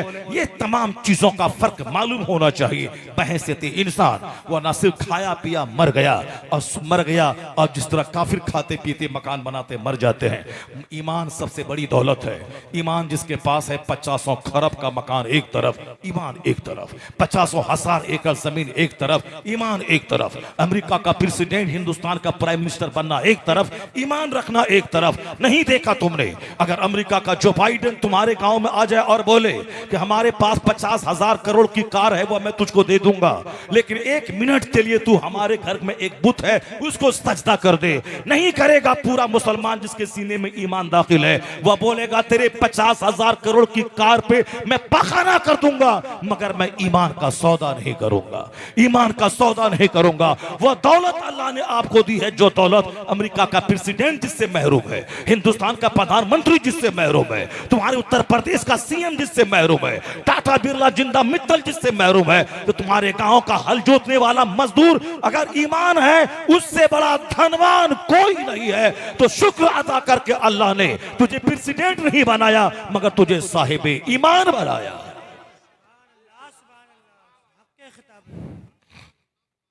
इस पॉइंट पे अगर नजर रहेगी तो कभी भी आप गरीबी का शिकवा नहीं करेंगे। इस पॉइंट पे नजर रहेगी तो कभी नहीं बोलेंगे कि हमारे पास नौकरी नहीं।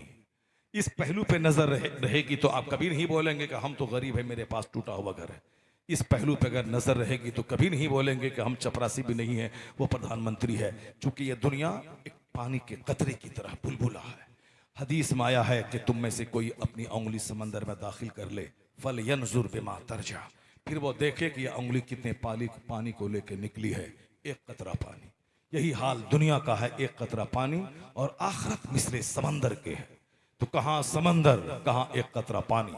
और हमारी सारी भाग दौड़ मेहनत, 30 साल ईड़ी रगड़ के पढ़ना और 30 साल नौकरी करना, फिर 60 साल के बाद एक दर्जन बीमारी में गिर के मौत का इंतजार करना, यही मेरी जिंदगी का माहसल, यही मेरी जिंदगी का निचोड़ है जो अक्सर लोग जीते हैं। यही जिंदगी है। आखिरत के सामने दुनिया एक कतरा है। तो हमारी जिंदगी का मैक्सिमम टाइम आखिरत की तैयारी में गुजरना चाहिए, जहां हमें हमेशा रहना है। और हमें बरसहा बरस नहीं बल्कि वहां खरबों बरस बेगिनती, वहां तो मौत ही को ज़बह कर दी जाएगी, मौत ही को ज़बह कर दी जाएगी। अहले जन्नत सब कान खड़े हो जाएंगे, अहले जहन्नम सबके कान खड़े हो जाएंगे। जहन्नमी सोचेगा कहीं अब हमको जन्नत का परवाना मिल जाएगा, जन्नती सोचेगा कहीं हमको जन्नत से निकलने का हुक्म तो नहीं दिया जा रहा है। वह दोनों के कान खड़े होंगे, का गवारा तुमने ईमान लाया अच्छे काम के, जन्नत में हमेशा रहो, अब तुमको मौत नहीं आएगी। जन्नती सबसे ज्यादा उसी दिन खुश होगा जिस दिन ये मुजदा सुनाया जाएगा। और जो लोग जहन्नम में जलेंगे, कहा जाए जहन्नमियों तुमने अल्लाह का इनकार किया, तुमने मनमाने ढंग से जिंदगी गुजारी, तुमने जिंदगी के एक एक मिनट का गलत इस्तेमाल किया, तुमने शैतान की पैरवी की, तुमने रहमान को नाराज किया, तुम भूल गए कि मरने के बाद अपने रब को मुंह दिखाना है, तुमने जिस नफ्स की, शैतान की, दुनिया की ख्वाहिशात की तुमने पैरवी की, अब उसकी सजा मैं तुम पर दायमी जिल्लत का अजाब। अब तू जहन्नम से नहीं निकलेगा। दुनिया में तो दर्द हुआ फिर आराम हो गया, दुनिया में तो पांव टूटा फिर ठीक हो गया, दुनिया में तो बेचैनी बेकरारी आई फिर 2 घंटे के बाद ठीक हो गए, दुनिया में तो मर्ज आया दवाई खाए अफाका हो गया। अब यहाँ वो आग है जो 1 मिनट के लिए तुझसे जुदा नहीं होने वाली है, हमेश की वाला अजाब, हमेश की वाली आग, उसी में जलते रहो। अब मौत को ज़बह कर दी जा रही है, अब मरेगा ही नहीं कि ताकि इस आग से तुम्हें छुटकारा मिल सके। उस वक्त जितना जहन्नम का अजाब होगा, सबसे बड़ा अजाब इस जुमला के सुनने के बाद जहन्नमियों को एहसास होगा। क्यों? पहले तो एक उम्मीद थी कि कहीं आज नहीं तो कल इस आग से निकल जाएंगे, लेकिन जब फरिश्ता ये बोलेगा हमेश की वाली आग में रहो, अब मौत को ज़बह कर रहा हो, अब तू यहां से कभी नहीं निकलेगा, उस वक्त तो समझे कि करोड़ों साल का अजाब उस वक्त टूट पड़ेगा उसकी सोचो फिक्र पे कि पहले तो उम्मीद थी कि निकल जाते, अब तो दायमी हसरत भरी आग उसकी जिंदगी का हिस्सा बन जाएगी। ये बताएं कि दुनिया कितने दिन, 100 साल, 1 सेकंड। अब मुसलमान वो है जिसकी नजर हर वक्त आखिरत पे रहे, हमेशा आखिरत पे रहे। अपने बाल बच्चों के सामने अखबार, दुनिया, मेडिकल, कॉलेज, ये वो बात करे 5 मिनट और 50 मिनट बात करे आखिरत की, जन्नत की, पुरसरात की, मीजान की। और जिस दिन से तुमने बात करना छोड़ दिया, तेरे बच्चे काफिरों के साथ भागने लगे, तेरी बेटियां हिंदुओं के साथ भागने लगी, तुम्हारी बीवियां तुमसे ज्यादा खूबसूरत तेरे चचेरे भाई थे उनके साथ भागने लगी, 4 बच्चे की माएं वो भागने लगी। ये तजर्बा मारा है, मैंने देखा है। मोरबी शहर गुजरात में एक ऊंचे खानदान की खातून जिसके शौहर के पास कार भी है, अपना मकान भी है, पूरे शहर में इज्जत भी है, मगर मगर यहाँ जब तबीयत नापाक हो जाती है, जब सोच नापाक हो जाती है, तो आदमी को अच्छी ग़िज़ा अच्छी नहीं लगती, उसे तो बिल्कुल गंदी चीज चाहिए। जैसे पाखाने का कीड़ा, उसे गुलाब पर छोड़ दें वो तो मर जाता है, जब तक पाखाना नहीं मिले उस वक्त तक उसको करार नहीं मिलता। उसी तरह बचपन से जिसकी आदत बिगड़ गई, जिसकी बुनियाद में हराम ग़िज़ा है, जिसकी बुनियाद में हराम नुत्फा दाखिल है, जिसकी सोच उसी तरीके से हरामी हो गई, तो फिर वह गुलाब नहीं चाहिए, उसे पाखाने के कीड़े की तरह गिलाज़त चाहिए। उसको अपना शौहर में दिल नहीं लगेगा जब तक कि वह किसी ज़िनाकारी के कीचड़ को चाट नहीं ले। उस वक्त तक उसको राजा शौहर अच्छा नहीं लगता, डीएम शौहर अच्छा नहीं लगता, उसको खूबसूरत मास्टर शौहर, आलिम शौहर अच्छा नहीं लगता। नहीं देखा तुमने, अभी 1 महीना पहले एक मौलवी की बीवी वह रामू के साथ एग्जाम देने आ रही जा रही है, अपने शौहर को जिसने मेहर की रकम दी, जिसने उसको अपनी इज्जत के साथ अपने पास रखा।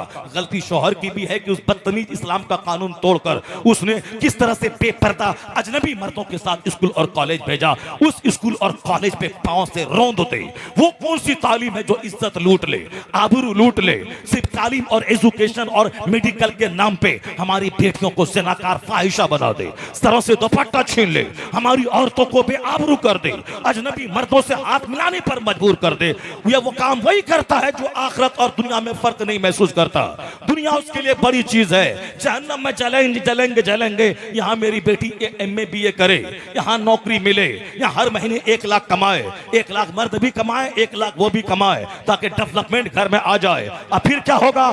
जितनी भी औरतें मुलाजमत में आती हैं, यहाँ तो 1 पैसा कमाती नहीं मेरी औरतें, वह शौहर के सर पे बैठ के रहती हैं, शौहर की नाक में दम करती है, शौहर का जीना हराम कर देती है। और जो खुद 1 लाख महीना कमाएंगी उसका क्या हाल होगा? या तो 1 पैसा कमाए बगैर हुकूमत कर रही है, शौहर का जीना हराम कर रही है, और जो खुद 1 लाख रुपए महीना कमाएंगी, 25,000 महीना कमाएंगे, क्या हाल होगा?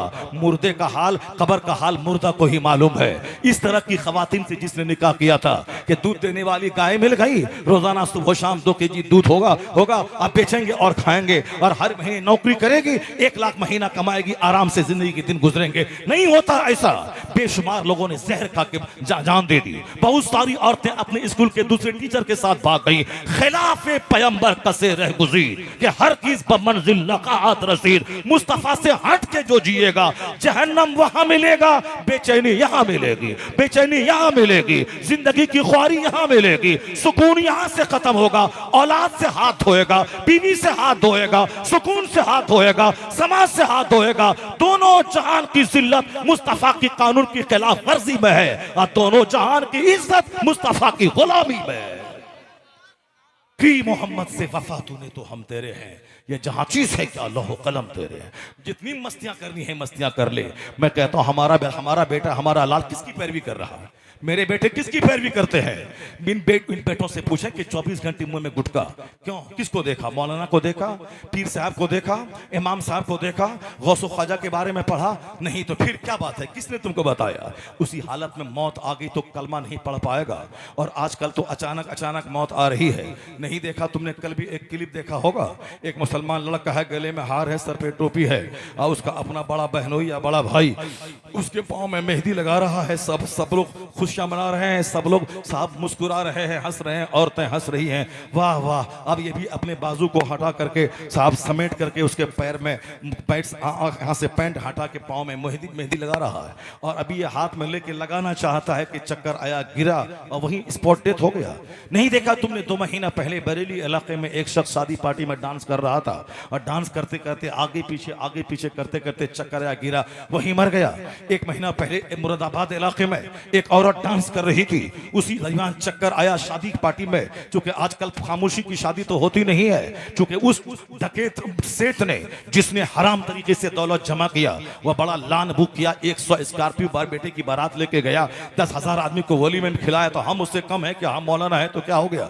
हम उससे कम है क्या? हम भी लोगों से भीख मांग कर, लोगों से चंदा करके, अपने तालिब इल्मों से, अपने मुरीदों से, अपने पड़ोसी से भीख मांग के हमें भी 10,000 को खिलाना है, हमें भी शानदार लान बुक करना है। जो 10-20 हजार 10-20 साल में पैसा जमा किए हैं तकरीर के नजराने के सबको जमा करके शानदार डेकोरेशन करवाना है ताकि बता दे हम किसी सेठ से कम है क्या, हम किसी सेठ से कम है क्या। ये सोच अगर रखेगा तो जलील और रुस्वा हो जाएगा। वो सेठ के पास तो 50 फैक्ट्री है, तेरे पास क्या है? उनके पास तो 1000 एकड़ जमीन है, तेरे पास क्या है? तू मस्जिद के दरवाजे पे इमाम है तो भीख मांगेगा दूसरों से, तू उसकी पैरवी क्यों करता है? तो वह सेठ ऐसा लान बुक किया, तुम मौलवी है, हुजूर की सुन्नत पे अमल कौन करेगा? सरकार दो जहां के तरीके पे अमल कौन करेगा? हुजूर चाहते तो अपने 1 लाख सहाबा को जन्नत की ग़िज़ा खिला देते, अपने दामाद अली को सोने का ताज पहना देते, अपनी बेटी फातिमा को जन्नत से जेवरात से सर से लेके पांव तक लाभ देते। मैं कोई बताए कि मुस्तफा ने मौला अली को सोने का कोई ताज दिया? 1 लाख सहाबा मक्का मदीना में फैले थे, किसी को आपने खबर दी कि मेरी बेटी फातिमा की शादी होने वाली है? वही 2 4 10 लोग मस्जिद नबी में थे। मक्का के असहाब को खबर ना हुई, ना कोई खाने का एहतमाम हुआ। मौला अली ने मुख्तसर सा वलीमे का एहतमाम किया और उसी 10-20 आदमी के बीच में निकाह हो गया। किसका? उस फातिमा का जिससे बड़ी कोई नहीं, उस अली का जिससे बड़ा कोई नहीं, उस मुस्तफा की बेटी का जिस मुस्तफा से बड़ा कोई नहीं। जन्नत सारी कायनात के मालिक को मुख्तार है मुस्तफा, मगर उन्होंने कयामत तक के अपने गुलामों को मैसेज दिया कि मेरे गुलामों, अगर मैं चाहता तो ऐसा कर देता, मेरा रब मेरी ख्वाहिश पूरी कर देता, जन्नत से हुरो गिलमान जन्नत से गिलमान आ जाते और सबके हाथ में थाल होता, सारे सहाबा खा लेते, मौला अली के सर पे ताज हो जाता। लेकिन मेरे गुलाम क्या करते? गुलाम तो कहते हुजूर की सुन्नत है दामाद को सोने का ताज देना, पैसा नहीं होता तो क्या करता? वो नमाजों के बाद मस्जिद के दरवाजे पे भीख मांगता और लोगों को फोन करता, मेरी बेटी की शादी है, सोने का ताज देना सुन्नत है, हुजूर ने अपने दामाद को दिया है, मुझको भी देना है, मेरे पास पैसे कम पड़े, 2-4-10 लाख कर्ज दे दे। फिर क्या हाल होता? दुनिया में आग लगती, लोग चौप मस्जिद दरवाजे पे भीख मांगते और भीख में नहीं मिलती तो खुद जहर खा के मर जाते, अपनी बेटी को ही पैदा ना करते कि बेटी पैदा होने का मतलब दामाद को सोने का ताज देना, फिर दुनिया सड़ जाती। मगर मुस्तफा ने वो इख्तियारात की मौजूदगी में सादगी का कदम उठाया और कयामत तक के गुलामों को पैगाम दिया, मुश्किलात में जब जीने का हुनर रास्ता समझ में नहीं आए, अपने नबी को देख लेना, जीने का हौसला मिल जाएगा। बेटी की शादी कैसे करें? अपने पैगंबर की बेटी की शादी देख लेना, उसी तरह शादी करने का मजाज पैदा हो जाए। कौन है जो सरकार की सुन्नतों पे अमल करे? यहाँ तो खुद मैंने मुसीबतें मोल ली है, खुद मैंने अपने पांव में कुल्हाड़ी मारी है, खुद मैंने अपनी जिंदगी को तल्ख और कड़वा किया है। सरकार दो जहां से हट के जीने में सिवाय रुसवाई के कुछ नहीं मिलेगा। हुजूर ने खोल खोल कर अपनी जिंदगी में प्रैक्टिकल के साथ सबको बता दिया कि जीने का तरीका क्या होता है। सिर्फ जोश में जज्बात में आकर के नहीं, जो होगा देखा जाएगा, जहन्नम ही में जलेंगे जलेंगे, अभी डीजे बजेगा चलेगा, जनाजा जा रहा है कि लाश के बारात जा रही है, यानी सिर्फ काफिरों की पैरवी, मुशरिकों की पैरवी, फिल्म के हीरो की पैरवी। मैं उन बच्चों से पूछना चाहता हूं जिन बच्चों की जिन लोगों की नकल करके तुम चारों तरफ से बाल मूंड के एक अलग हेयर स्टाइल में रहता है, किसकी तुमने पैरवी की? जवाब होगा फिल्म के स्टार की। ये जो फटा हुआ पैंट पहले ही दिन से ब्रांडेड कंपनी का खरीद के तुम पहनते हो और हमारी बेटियां पहनती हैं, उससे पूछा जाए किसकी नकल कर रही हैं आप? किसने पहना, किसने पहनने के लिए ऐसा कहा? जवाब होगा फिल्म के हीरोज, फिल्म के हीरोइंस। अब हाथ में सोने का चैन पहना, क्या मौलाना पहना? कोई पीर साहब पहने? गले में सोने के चैन कोई पीर साहब पहना? नहीं पहना। फिर आप क्यों पहन रहे हैं? किसी ने कहा कि पहनने से बीमारी दूर होगी, किसी पहनने से जिंदगी में सच्ची खुशी आ जाएगी? नहीं तो फिर क्या, पैसा चंद हुआ तो बस सोने की अंगूठी पहनने लगे, सोने का चैन पहनने लगे। क्यों साहब ऐसा क्यों करते हैं? तो फिल्म का हीरो, फिल्म के एक्ट्रेस ने ऐसा किया है। तो जिसकी पैरवी करके आप जिंदगी में इंजॉय करना चाहते हैं, लज्जत लेना चाहते हैं, कभी आपने करीब से देखा है उनकी जिंदगी में कितना दर्द है, उसकी जिंदगी में कितना कर्ब है? नहीं सुना? सुशांत सिंह राजपूत जैसा खूबसूरत हीरो वो कोरोना काल में फांसी के फंदे पे लटक गया। नहीं सुना आपने? उसी के 5 दिन के बाद एक जबरदस्त खूबसूरत हीरोइन जो एक एक फिल्म में सिग्नेचर करके 10-10 करोड़ रुपए कमाती थी, जिसकी पैरवी करके मेरी बेटियां चुस्त जींस और टी-शर्ट पहनती हैं और सर दुपट्टा को आग लगा के अजनबी मर्दों के बीच में घुसती हैं, अपनी हुस्न की नुमाइश करती हैं। पैरवी किसकी? उसकी। आज तो 80 साल की बुढ़िया हमारी जो पर्दे में रहने वाली है, उसके सर से आंचल गिरने के बाद तो ऐसा लगता है जैसे वह जमीन में गड़ जाएंगी, जैसे शर्म हया के मारे जमीन में धंस जाएंगी। इस कदर उस 80 साल की बूढ़ी में यह हया है और ये 18 साल की लड़कियों में इस कदर बेगैरती है कि सीना तान कर सर उठा के दूसरों के कोठे और छत पे दूसरे छोकरों को तलाश करके इस हालत में गुजर रही है। इस तरह से जीने का हुनर किसने सिखलाया? ये इस तरह से जीने का अंदाज किसने बताया? यही वो फिल्म एलईडी टीवी का करिश्मा है, जिसको देखने के बाद हमारे 16, 12, 12 साल की लड़कियों के बदन में आग लगी। हाथ में घर में घर में रिमोट है, घर में टेलीविजन है और घर में गज़ा है और फिर घर में हराम कमाई है, तो आग तो लगेगी। मुसलमान नहीं मिला तो काफिर के साथ तो भागेगी। वहां तो 50 साल की खवातीन बगैर शौहर की जिंदा है, सुबना चेहरा खुला, ना अजनबी मर्दों के सामने सर के बाल खुले। ये 16 साल की सब खिलती हुई कलियां, इसके बदन में आग कहां से लग गई? हराम गज़ा खा के कोई काबा में दुआ करे, दुआ रद्द हो जाएगी। और हलाल खा के कोई हज ना कर सका, मोहल्ले की मस्जिद में दुआ करे, जो दुआ हराम खा के काबा में कबूल ना होगी, वो मोहल्ले की मस्जिद में कबूल हो जाएगी। हलाल में वो तासीर है। अपने बच्चों को हलाल खिलाइए, उसकी सोच में नरमी पैदा होगी, उसके दिल में नरमी पैदा होगी। माँ बाप का अदब दिल में रहेगा, आलिम का अदब दिल में रहेगा। इसलिए हराम के चक्कर में, मकान गाड़ी छकड़े के चक्कर में हराम की जुस्तजू मत कीजिए, वरना औलाद ही बिगड़ गई तो आप जिंदा रह के क्या करेंगे? बीवी ही बाकी होगी, दूसरों के साथ भाग गई तो आप जिंदा रह के क्या करेंगे? घर में आग लगी तो आप जिंदा रह के क्या करेंगे? इसलिए जिंदगी में नॉर्मल रहिए, जिंदगी में सिंपल रहिए, जिंदगी में जेंटल रहिए। हलाल का 1 रुपया हराम के 1 करोड़ पर भारी है, इसलिए हलाल का 1 रुपया उससे स्वीकार कर लीजिए, हराम के करोड़ों को थूक दीजिए। जिस गौसे आजम की नियाज खाते हैं, जिस गौसे आजम का लंगर खाते हैं, जिस गौसे आजम की तरफ मंसूब करते हुए कादरी कहलाते हैं, कभी गौसे आजम की जिंदगी का वह चैप्टर तो देख लेते। 40 सिक्के सोने के, डकैतों ने कहा था ना कि ऐसी जगह महफूज था यह सिक्का, मैं देख नहीं सकता था। तुमने सच बोलकर उसको क्यों हमारे सामने जाहिर कर दिया? तुम झूठ बोल दिए होते नहीं है मेरे पास, हम तो खोज भी नहीं पाते कि कहां था वह सोने का सिक्का। गौसे आजम का तेवर क्या जवाब दिया? क्या हैसियत है इस 40 सिक्के की? और तुम कहता झूठ बोल देते तो माल बच जाता। गौसे आजम का तेवर उनको समझा रहा था। 40 सिक्के की हैसियत क्या है? 40 पहाड़ भी कोई दे दे मुझे, और बोले अब्दुल कादिर झूठ बोल, ये 40 पहाड़ सोने का तुझको दे दिया जाएगा। तो गौसे आजम का तेवर बता रहा था, उस 40 सोने के पहाड़ पे मैं थूक दूंगा, मगर अपनी जबान पे झूठ नहीं लाऊंगा, झूठ से अपनी जबान को मैं गंदा नहीं करूंगा। ये है फिक्र गौसे आजम, ये है फिक्र गौसे आजम। सिर्फ लंगर खाना और संदल, चादर और गागर और गौसे आजम के मिशन और तरीके, उनकी तालीमात पे कोई अमल नहीं है। चादर भी हो, गौसे आजम के फरमान पे अमल भी हो, संदल का जुलूस भी निकले, गौसे आजम की तालीमात भी अंग अंग से झलके। यही तो मसले के आला हजरत है। जिसने बोला फातिहा मिलाद हराम है, वो भी गए जहन्नम। जो बोला नमाज पढ़ना जरूरी नहीं है, सिर्फ चादर गागर अखाड़ा ताजिया इमाम वाला करो, उसे जन्नत चले जाओगे, वो भी जहन्नमी। ना यह फिक्र जन्नती है, ना वह फिक्र जन्नती है। जो बोले सिर्फ नमाज पढ़, चादर गागर हराम है, और वो फिक्र भी जहन्नम ले जाने वाली है। और जो बोले सिर्फ चादर फातिहा मिलाद कर और जुलूस निकाल, झंडा गाड़, ये फिक्र भी जहन्नम ले जाने वाली है। और बीच की फिक्र है, वो है मसलके आला हजरत के चादर भी होगी, नमाज भी होगी, जुलूस भी होगा, नमाज भी होगी, गौसे आजम का बकरा भी होगा, नमाज भी होगी, गरीब नवाज की छठी भी होगी, नमाज भी होगी, फर्ज भी होगा, नफल भी होगा। यही रास्ता सीधा जन्नतुल फिरदौस ले जाएगा। यही है मसला के आला हजरत। इससे हट के कोई फिक्र नहीं है। सरकार आला हजरत ने नमाज पे इतना जोर दिया है कि एक वक्त की नमाज जो जानबूझकर छोड़े वो अभी बेनमाजी ही है। आला हजरत ने आखिरी बात कह दी।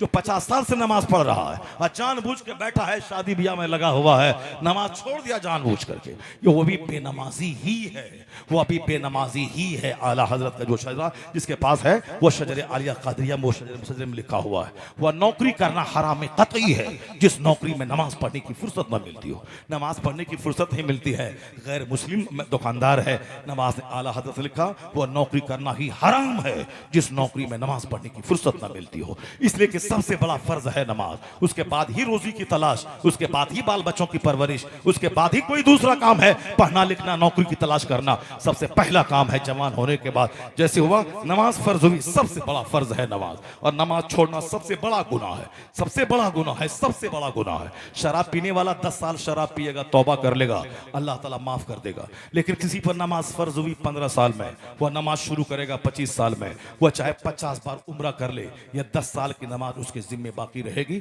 उसको अदा करना ही पड़ेगा क़ज़ा उम्री के तौर पर। गुनाह माफ़ हो जाएंगे नमाज क़ज़ा करने के, अगर रोया धोया तौबा किया उम्रा किया हज किया तो क़ज़ा करने के गुनाह माफ़ हो जाएंगे, लेकिन जो असले नमाज है वो माफ़ नहीं होगी, उसको तो अदा करना ही पड़ेगा। इस माना कर शराब पीने से बड़ा गुनाह है नमाज छोड़ना। और हुजूर ने कहा जब तेरे बच्चे की उम्र 7 साल हो उसको नमाज का आदेश दे, जब बच्चे की उम्र 10 साल हो उसे मार के नमाजी बना दे, और जब बच्चा नमाजी हो उसका बिस्तर अलग कर दे। फर्रिकू बैनहुम फिल मदाजे, उसका बिस्तर अलग कर दे, उसी वक्त से अलग थलग रहने सहने की आदत लग जाए, दूसरों के साथ सोने पड़ने की आदत ना लगे। इस पैगाम पर हमने अमल नहीं किया, नतीजे में गर्ल्स हॉस्टल में क्या गुल खिल रहे हैं सबको मालूम है, बॉयज हॉस्टल में क्या गुल खिलाए जा रहे हैं सबको मालूम है, एक साथ सोने की वजह से कितने अमराजी खबीसा पैदा हो रहे हैं ये सबको मालूम है। हुजूर ने क्यों कहा जब 10 साल के बच्चे हो मार के नमाजी बना, और नमाजी बन जाए तो बिस्तर अलग कर दे।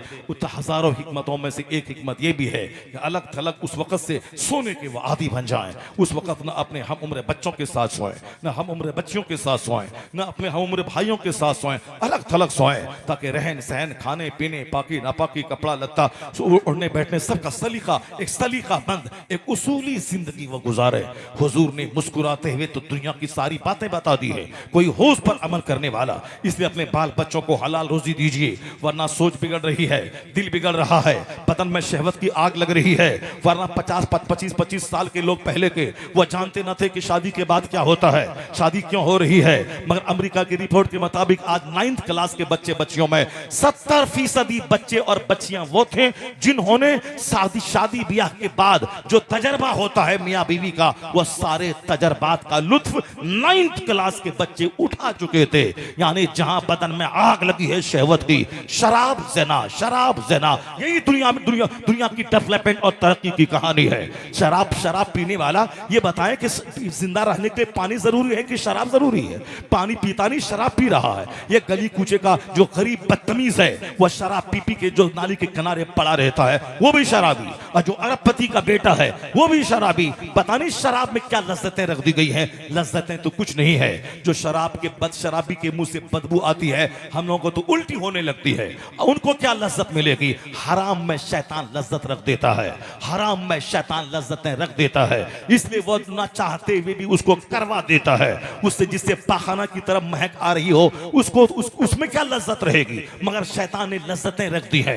जिस तरह फॉर एग्जांपल अभी गुटखा के ताल्लुक से एक पंडित जी की रिपोर्ट आई है कि गुटखा में पाखाना मिक्स होता है, जब पाखाने का भंडार हो उसमें एक केमिकल डाल करके पूरा सबको सुखा दिया जाता है, वह सबको बोरे में पैक करके कानपुर गुटखा बनने की फैक्ट्री में सप्लाई होता है। उसमें थोड़ा सुपारी का टुकड़ा मिलाकर कुछ केमिकल मिला के लजीज बना के उसको पैकेट में पैक करके उसको मार्केट में फेंका जाता है, लोग खा रहे हैं। पहले मुझको भी डाउट था कि जरूर इसके मुंह की बदबू, जहां फेंकता है बेसिन में वहां की बदबू, और जिस कोने में फेंकता है वहां की बदबू से पता चलता है जरूर इसमें पाखाना मिक्स होगा। मगर चूंकि यकीन मुझको नहीं था, मैं सिर्फ शक करता था, और जब से उसकी रिपोर्ट सुन ली मैंने मुझको लगा हाँ बिल्कुल वो सही बोलता है। इस तरह की बातें होंगी, मगर एक ऐसी लज्जत लग गई है, आदत लग गई है कि बगैर उसके चैन नहीं है। हम लोग न पीते हैं बीड़ी, नहीं पीते हैं सिगरेट, नहीं खाते हैं गुटखा। क्यों नहीं खाते हैं? क्या हम नहीं जी रहे हैं? क्या हमारी आवाज हम नहीं खुल रही है? आवाज खोलने के लिए वो गुटखा जरूरी है? यहाँ तो 4-4 घंटे 3-3 घंटे 2.5-2 घंटे रोजाना खिताब हो रहा है, कोई बीड़ी कोई सिगरेट कोई पुड़िया नहीं है। फिर ये सिर्फ आदत का गुलाम बन जाना। जैसे शराब में कोई लज्जत नहीं है मगर शैतान लज्जतें डालता है, जिना में कोई लज्जत नहीं है क्योंकि शैतान लज्जतें डाल देता है। जिना में खौफ होता है, जिना में खौफ हरास रहता है, कोई देख लेगा, कोई कत्ल कर देगा, कोई मार देगा और फिर उसमें कोई बीमारी पैदा हो जाएगी, वहां तो खतरनाक है। मगर शैतान ऐसी लज्जतें डाल देता है कि गुलाब का फूल छुड़वा के पाखनी का कीड़ा चाटने के लिए वहां भेज देता है। इसलिए दिन में रोजाना 100 बार आदमी को शैतान से पनाह मांगनी चाहिए अल्लाह की। औज़ु बिल्लाहि मिनश शैतानिर रजीम पढ़ा करे, ला हौल वला कुव्वता इल्ला बिल्लाह 100 बार 200 बार पढ़ा करे, अस्तगफिरुल्लाह का फिर क्या करे। अगर उसके बावजूद भी गंदे कामों की तरफ दिमाग जा रहा हो तो रो रो कर अल्लाह से भीख मांगे। जब आंसू के कतरे निकल गए, इलाही मेरा नफ्स उधर जा रहा है, तू मुझे बचा दे, आंसू बहा के दुआ मांग, तुम्हारे दिमाग की तमाम गंदगी को अल्लाह दूर करवा देगा। कोई हो तो अल्लाह के सामने रोने वाला, कोई हो तो अल्लाह के सामने गिड़गिड़ाने वाला, कोई हो तो अल्लाह के सामने फरियाद करने वाला। हुजूर ने तो कहा है कि जूता का तिस्मा भी टूट जाए अपने रब से मांग, यानी जूता का तिस्मा भी टूट जाए, अपने रब से फरियाद कर। जो भी मुसीबत तुझको आए, अपने रब से फरियाद कर। नमाज में दिल न लगता हो, रब से फरियाद कर। जिंदगी की उलझनों से तंग आ गए हो, अल्लाह से फरियाद कर। जो अल्लाह से फरियाद करेगा वो खुदकुशी नहीं करेगा। जो अल्लाह से फरियाद करेगा वो जहन्नम के रास्ते पे नहीं चलेगा। मेरी बेटियों की निगाहों के सामने हीरोइन की जिंदगी है। नहीं देखा तुमने ये लोग नाचते नाचते मर रहे हैं, कल भी मर गए, परसों भी मर गए, रोजाना मर गए। तो तुम यही बोलेगा कि मौलाना वो नाचते नाचते मर गया, तो आप भी तो तकरीर करते करते मर जाएंगे। आपका मौलवी भी तो नमाज पढ़ाते पढ़ाते मर जाता है। आपका पीर भी तो बैत करते करते मर जाता है। इसमें फिर क्या हुआ, कौन सी बात हो गई? मैंने कहा यही बात तो है। जब मौत की तलवार गर्दन पे लटक रही है और किसी भी वक्त मौत आ सकती है, इसी को तो समझ ले कि शराब की भट्टी में मरना और है, मस्जिद में नमाज पढ़ते पढ़ते मरना और है, ज़िना करते करते मरना और है, तिलावत करते करते मरना और है, नाचते नाचते मरना और है, अल्लाह का जिक्र करते करते मरना और है, तवाइफ के कोठे पे मरना और है, और जलसा जुलूस में आकर अल्लाह का जिक्र करते सुनते हुए मरना और है। यही तो फर्क है। इसलिए जिंदगी में जब किसी भी टाइम अचानक मौत आ सकती है तो अच्छे अच्छे काम क्या कर, अच्छे काम क्या कर। जहां गलती हो जाए फौरी रुजू कर ले, अल्लाह की बारगाह में आ जा, सच्ची तौबा करके या अल्लाह मुझसे खता हो गई, मुझको माफ कर दे। बंदा है, बंदा से खता का सरजद हो जाना यह समझ लें कि बंदे की कमजोरी है। खता हो जाए फिर लौट आ जा, उस खता पर अकड़ के मत रह, खता पे बिल्कुल जिद करके मत रह जा। यह शैतान की आदत है और तुम्हें कुफ्र के करीब तक लेके चला जाएगा शैतान। इसे आदमी वही है जो गलती हो जाए फौरी रुजू कर ले, फौरी तौबा कर ले। शाबान का महीना तौबा का शानदार महीना है। रजब का महीना गुजर गया जिसको अल्लाह का महीना कहा जाता था। शाबान मुस्तफ़ा का महीना है, सर रहमत दो आलम का महीना है। इस महीने में 2-4 रोजे रख लें ताकि रमजान के रोजे रखने की आदत लग जाए। वरना रमजान का रोजा जब रखेंगे आप, कभी गलती से आप पानी पी लेंगे, कभी गलती से नाक में पानी चढ़ा लेंगे वजू में, तो 2-4 दिन रोजा रख लें रमजान से पहले ताकि आदत लग जाए कि इफ्तार करने का, सहरी खाने का, वजू करने का, गुस्ल में नाक पानी अंदर ऊपर ना चढ़ाने का, वजू करने में कुल्ली करते वक्त हल्के के अंदर पानी न ले जाने का, कम से कम प्रैक्टिस हो जाए। हदीस में आया है कि सरकार दो जहां इस्लाम शाबान में इस कदर कसरत से रोजा रखते थे, मखदूम कायनात सैयदा आयशा कहती हैं ऐसा लगता था कि अब हुजूर रोजा छोड़ेंगे ही नहीं। यानी शाबान से ज्यादा कसरत से रोजा किसी महीने में हुजूर नहीं रखते थे। इस महीने में चूंकि शाबान रमजान की तैयारी का महीना है और रमजान हुजूर फरमाते मेरी उम्मत का महीना है। क्या मतलब? उम्मत की बख्शिश का महीना है। रमजान गुजरे और अपने आप को न बख्शवाए, ये तो बदबख्ती की दलील है। उसकी नाक मिट्टी में मिल जाए। हुजूर ने फरमाया है जिस जो रमजान को पाए और बख्शिश न करवाए। रमजान में इफ्तार के वक्त दुआ कबूल होती है, सहरी के टाइम में दुआ कबूल होती है। इफ्तार खाने से पहले 10 मिनट पहले बैठ जाएं, 100 बार 200 बार दरूद शरीफ पढ़ लें और खूब आंसू बहा बहा के दुआ करें, उस वक्त दुआ कबूल होती है। सहरी से आधा घंटा पहले उठ जाएं, उस उठने के बाद वजू करके 2-4 रकात नमाज पढ़ लें, तहज्जुद की नमाज पढ़ लें और फिर उस वक्त रो रो के दुआ करें। दुआ की कबूलियत की शानदार घड़ी रात में तहज्जुद का वक्त होता है, यानी रात ढलने के बाद, और दिन में सबसे बेहतरीन घड़ी वो है रमजान हो तो इफ्तार के टाइम में, और सुबह सवेरे फजर की नमाज के बाद मस्जिद में ही रहे आदमी और अल्लाह का जिक्र करता रहे यहां तक कि सूरज चढ़ जाए। 20 मिनट के बाद आफ्ताब तुलू होने के 2 रकात नमाज इशराक अदा करे, वह एक हज और एक उम्रा का सवाब लेके भी आएगा। और इशराक के बाद जो दुआ होती है वह दुआ कबूल होती है। चाश्त के बाद जो दुआ होती है वह दुआ कबूल होती है। फुर्सत ही कहाँ है? चौक पे आधा घंटा से पड़ा हुआ है, घूम रहा, दूसरों का मुंह देख रहा है, इसकी फुर्सत है। मगर 20 मिनट बैठकर अपनी जिंदगी और अपनी तकदीर को बदलवाने के लिए अल्लाह के हुजूर रोने की फुर्सत नहीं है। रात रात भर नाच गाने देखना, धारावाहिक देखना, फिल्में देखना, उसकी फुर्सत है। मगर रात में कम से कम 10-20 मिनट के लिए जाग करके तो सजदे में रोकर अपनी जिंदगी को संवारने की, भीख मांगने की फुर्सत नहीं है। ये सारी चीजें वो मशकूक ग़िज़ा, मुश्तबा ग़िज़ा, हराम ग़िज़ाओं का असर है कि नेकी में दिल नहीं लगता, नेक जगहों में दिल नहीं लगता, अच्छी बात सुनने में दिल नहीं लगता। इसलिए इस्लाम जबरदस्त जोर देता है ग़िज़ाओं की इस्लाह पे, हलाल खोरी पर। बाल बच्चों के मजाज बिगड़ गए, औरतों के मजाज बिगड़ गए, सिर्फ हराम खोरी का नतीजा है। और दूसरा कल्चर आदमी का दिमाग जिससे करीब रहता है उसकी नकल करता है। हम आलिमों की तकरीर से करीब साल में एक दिन रहे, फिल्म से करीब रोजाना रहते, इसीलिए दिमाग में आता है कि उस नेता की तरह बाल रखें, उस हीरो की तरह बाल रखें, उस हीरो की तरह हाथ में धागा बांधें, उस हीरो की तरह गले में चैन पहने। यानी हीरो को, और जो हीरो को जिंदगी में कोई इंजॉय ही नहीं पाया, जिसको देखकर मेरा बेटा रिलैक्स होना चाहता है, इंजॉय करना चाहता है, जिंदगी की मस्ती हासिल करना चाहता है, तुझे क्या खबर मेरे लाल उस पर्दे में वहां पे क्या है, पर्दे पे आके नाचना, 2.5 घंटा मेकअप करके डांस करना, और करोड़ों आदमी उसी तस्वीर को देख करके मस्ती ले रहा है। और जो मेकअप करके डांस किया है वो तन्हाई में कितने रोता है, कितनी जिंदगी से झुंझला के वो जहर खा रहा है, तुझे क्या खबर। सुशांत सिंह राजपूत जान दे दी, जिंदगी में सुकून नहीं मिला। वह बंबई में हीरोइन नाचने वाली, करोड़ों कमाने वाली, जिसकी पैरवी करके मेरी बेटियां जींस और टी शर्ट पहनती हैं, उन्होंने जिंदगी से तंग आकर जान दे दी, जहर खा के मर गया। तुम्हें क्या खबर। लता मंगेशकर के घर में डायमंड है, उसके घर में गोल्ड है, उसके घर में सिल्वर है। द टाइम्स ऑफ इंडिया अखबार में उनका एक इंटरव्यू छपा, उस इंटरव्यू में इंटरव्यूअर ने उनसे पूछा, हाउ डू यू फील, आप कैसा महसूस करती हैं, आपके पास तो दुनिया भर का सफर आपने किया, America, France, Germany, Norway, Canada आप घूमे, लोगों के पास पैसा होता है तो विदेश घूमना चाहता है, आपका तो एक पांव अमेरिका में, एक पांव कनाडा में, यानी आप कसरत से सफर करती हैं विदेशों का। और फिर आपकी मार्केटिंग फ्रांस की राजधानी पेरिस में और वाशिंगटन डीसी, न्यूयॉर्क में होती है, आप तो अंदर से बहुत मस्त रहती होंगी।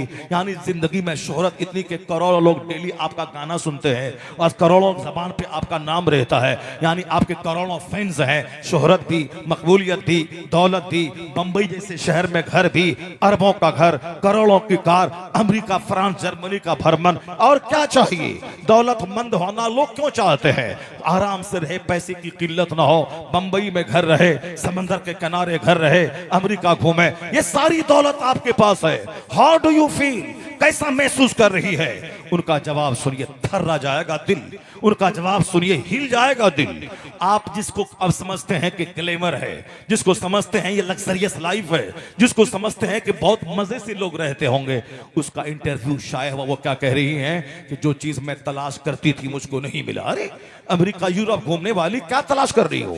तो हिंदुस्तान का प्रधानमंत्री पार्लियामेंट में बोला करके देशभक्ति के गीत आपसे सुना, सारा हिंदुस्तान सुना, और कौन सी इज्जत चाह रही हो।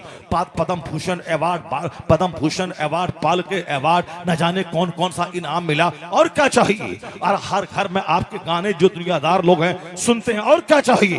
बंबई में पौष इलाके में घर, और क्या चाहिए। गवर्नमेंट ऑफ बंबई ने अपना फैसला बदल के तुम्हारे घर को टच नहीं किया, अगरचे वो जगह रास्ते में आ रही थी, बंबई गवर्नमेंट ने कहा कि तुम्हें इससे अच्छा घर बना के देंगे, तुम उसको खाली कर दो, बोली अब मैं चली जाऊंगी बंबई छोड़कर। तो गवर्नमेंट ने घिघिया के कहा कि नहीं नहीं, बंबई छोड़ के मत जाओ, तुम हमारी आबरू है, बोले हिंद है, यही रहो, मैं अपना सड़क टेढ़ी कर लेता हूं। सड़क टेढ़ी की, तेरे घर को टच नहीं किया, और कौन सम्मान चाहिए। बंबई कलकत्ता घूमने वाली वो क्या कहती है, नहीं लगता है दिल। कितने अपने गाने सुनो, कितनी अपनी फिल्में देखो, कितने मैं बंबई और अमेरिका और फ्रांस में घूमूं, दिल नहीं लग रहा है। दीवार काटने दौड़ रही है, मन नहीं लग रहा, अब मैं मरना चाहती हूँ। जो चाहती थी नहीं मिला। अल्लाह समझ क्या चाहती थी, दुनिया भर का भ्रमण, दुनिया भर की दौलत, बंबई में शायद शानदार मकान, करोड़ों की कार, साहब 1 दर्जन अवार्ड, फिर क्या चाहती थी वो सुकून दिल चाहती थी, सुकून कल्ब चाहती थी। दिल में सुकून नहीं था, हमेशा घबराहट और बेचैनी रहती थी। वो कहती हैं जब पार्टी फंक्शन घर में होता है तो थोड़ा सा अच्छा लगता है, और रिश्तेदार जब चले जाते हैं दीवारें काटने दौड़ती हैं। जब अरबों के मकान में रहने वाली को सुकून नहीं है तो तुझको 2 टका का जींस पहन के समाज और बाजार घूमने के बाद क्या इंजॉय मिलेगा। वह जींस पहन के दुपट्टा फाड़ के 2-4 मर्दों से मुंह बिचका के मुस्कुरा के मिलने से क्या सुकून मिलेगा। 2-4 मोबाइल में 2-4 लड़कों से बात करने में क्या सुकून मिलेगा। ये साहब 2-4 लड़कों का हाथ पकड़ के कोचिंग सेंटर में 2-4 बच्चों का मुंह काला करने के बाद क्या सुकून मिलेगा। वहां इज्जत है, शोहरत है, दौलत है, करोड़ों की कारें हैं, फिर भी सुकून नहीं है। पता चला कि इंजॉय करना का नाम ये नहीं है कि इस इस्लाम मुखालिफ गतिविधि में लगे और सुकून मिल जाए। नहीं रखा अल्लाह ने सुकून नाचने में, नहीं रखा अल्लाह सुकून गाने में, नहीं रखा अल्लाह ने सुकून अमेरिका यूरोप घूमने में, नहीं रखा अल्लाह ने सुकून कश्मीर का डल झील और ऊटी का पहाड़ देखने में, नहीं रखा अल्लाह ने सुकून कार में और बंगले में और गाड़ी में और नाचने में और गाने में। ये सुकून है कहां? अला बिज़िक्रिल्लाह तत्मइन्नुल कुलूब। कुरान कहता जान ले, सुकून वहां है जहां अल्लाह का जिक्र है, जहां तिलावत है, जहां इबादत है, जहां मुहासबा है, जहां मुराकबा है, जहां खुदा का जिक्र है। किराए के घर में क्यों न रहे, अल्लाह बादशाहों जैसा इत्मीनान क़ल्ब अता कर देता है। असल में सुकून वहां है जहां आप तलाशी नहीं करते, सुकून वहां है जहां सादगी है। ख्वाहिशात का जंगल ना पाले कि हम भी अपनी बेटी की शादी में वैसा ही करेंगे जैसा उसने किया है। नहीं नहीं, आज अमेरिका में जब बच्चे जान देने लगे, वहां के लोग कहते हैं government simplicity is the part of life. जिंदगी का हिस्सा है सादगी, खाने में सादगी, मकान बनाने में सादगी, कपड़ा पहनने में सादगी, साफ तालीम बच्चों को दिलाने में सादगी। ऐसा नहीं कि कर्ज के बोझ में दब करके दूसरों से मुकाबला करें, मर जाएंगे सिवाय जहर खाने, फांसी पे लटकने या घुट घुट के जीने के कोई रास्ता नहीं है। और वो काफिरों के मुल्क में अब वहाँ सादगी पे जोर दे रहे हैं। यहाँ हिंदुओं के यहाँ अब शादियाँ फंक्शन पार्टी में ना होकर के अब मंदिरों में हो रही हैं। चाइना जापान में वहाँ साहब कोर्ट मैरिज का रिवाज पड़ रहा है। दोनों मियाँ भी गए कोर्ट में, उन्होंने 1000 रुपए की फीस भरी, शादी की और घर चले आए। ये जो 10-10 करोड़ रुपए नाचने गाने खिलाने पिलाने गाड़ी सजावट में खर्च हो रहे हैं, ये हिंदुस्तान में ही हो रहे हैं। दूसरे मालिक के लोगों ने छोड़ दिया, नहीं सिंपल, वरना कर्ज के बोझ में दब जाएंगे, जहर खाना पड़ेगा, फांसी के फंदे पे लटकना पड़ेगा। इस्लाम आसानी का मजहब है, इस्लाम दीन फितरत है। हुजूर ने प्रैक्टिकल करके बता दिया कि कैसे जिया जाता है। 2-2 महीने तक हुजूर के घर में आग नहीं सुलगती थी। सरकार दो जहां के घर में 2-2 महीने तक आग नहीं सुलगती थी। वह चाहते तो रोजाना 3 टाइम आसमान से खाना आ जाता जन्नत से, लेकिन सरकार को चूंकि प्रैक्टिकल में दिखाना था लोगों को कि हमने किस तरीके से इख्तियारी तौर पर फक्र को कबूल किया है। अल्लाह ने कहा था कि महबूब आप चाहें मैं सोने का पहाड़ आपके पीछे चला दूं, ओहद पहाड़ सोना बनकर आपके पीछे चले, लेकिन हुजूर ने कहा था नहीं नहीं ए रब्बुल आलमीन, हम एक दिन की रोजी दे ताकि मैं खाऊं, तेरा शुक्र अदा करूं, और दूसरे दिन मैं फाका करूं और सब्र क्या करूं। यही सरकार दो जहां की जिंदगी का मामूल था। 2-2 महीने तक आग नहीं सुलगती थी। सैयदा आयशा फरमाती हैं, रायतुल हिलाल सुम्मा रायतुल हिलाल अल उखरा, चांद देखती दूसरे महीने का चांद देखती, यहाँ तक कि हुजूर के घर में चूल्हे में आग नहीं सुलगती। पूछा गया आप मखदुमा कैसे गुजर बसर होता था? कहा कि बस खजूर और पानी पे इल्ला सौदान, 2 काली चीज, पानी और खजूर। और पड़ोस में एक शख्स था जो कभी कभार बकरी दूह कर दूध भेज दिया करता था, तो हुजूर उस दूध को खुद नहीं पी के मुझे दे दिया करते थे। अब सरकार दो जहां सलाम ने सिंपल रह के अपने गुलाम को पैगाम दिया, ये दुनिया एक आर्जी ठिकाना है, असल आराम तो जन्नत में करना है, वहां आराम करना है। सरकार के घर में सादगी को देखकर उमर फारूक रोने लगे। चटाई पे बिस्तर नहीं था हुजूर के जिसमें अक़दस पे चटाई के निशानात उभर आए। सरकार उठकर बैठ गए। कहा उमर क्यों रोते हो? कहा सरकार आपकी सादगी नहीं रुलाया है।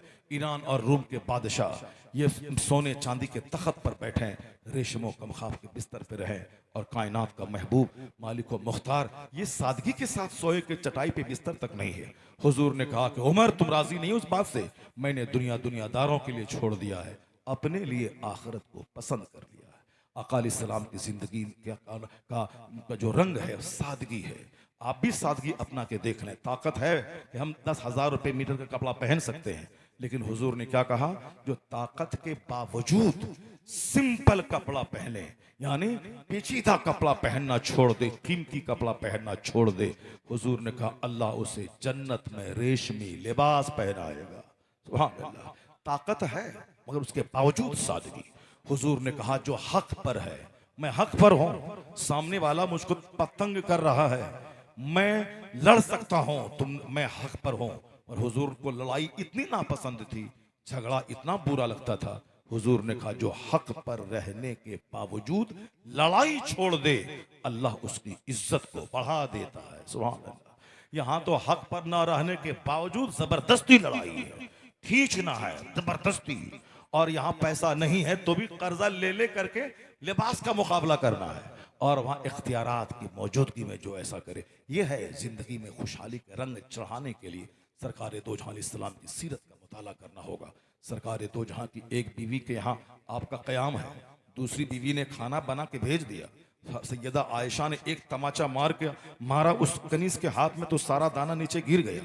हुजूर की जगह कोई दूसरा शख्स रहता तो अपनी बीवी को उस वक्त सख्त और सुस्त कहते और उसे मारते भी, क्योंकि तुम भी मेरी बीवी, वो भी मेरी बीवी, अगर खाना बना के पहले वो भेज दिया तो तुमने उसकी कनीज को क्यों मारा?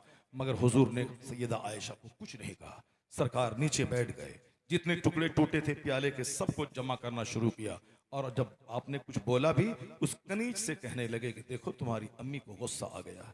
हुजूर ने इतना कनीज से कहा, सैयदा आयशा से कुछ नहीं कहा, और टूटे हुए टुकड़े को जमा करना शुरू कर दिया। सैयदा आयशा का सीना हिल गया।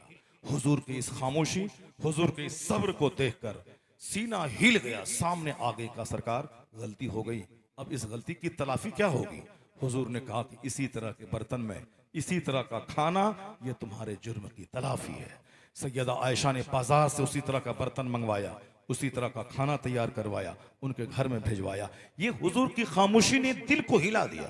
खामोशी से दिल हिल जाता है, सब्र से बिगड़ा हुआ माहौल बन जाता है। और यहाँ तो नहले पे दहला है, तुम अगर सही नहीं रही मैं तलाक दे दूंगा।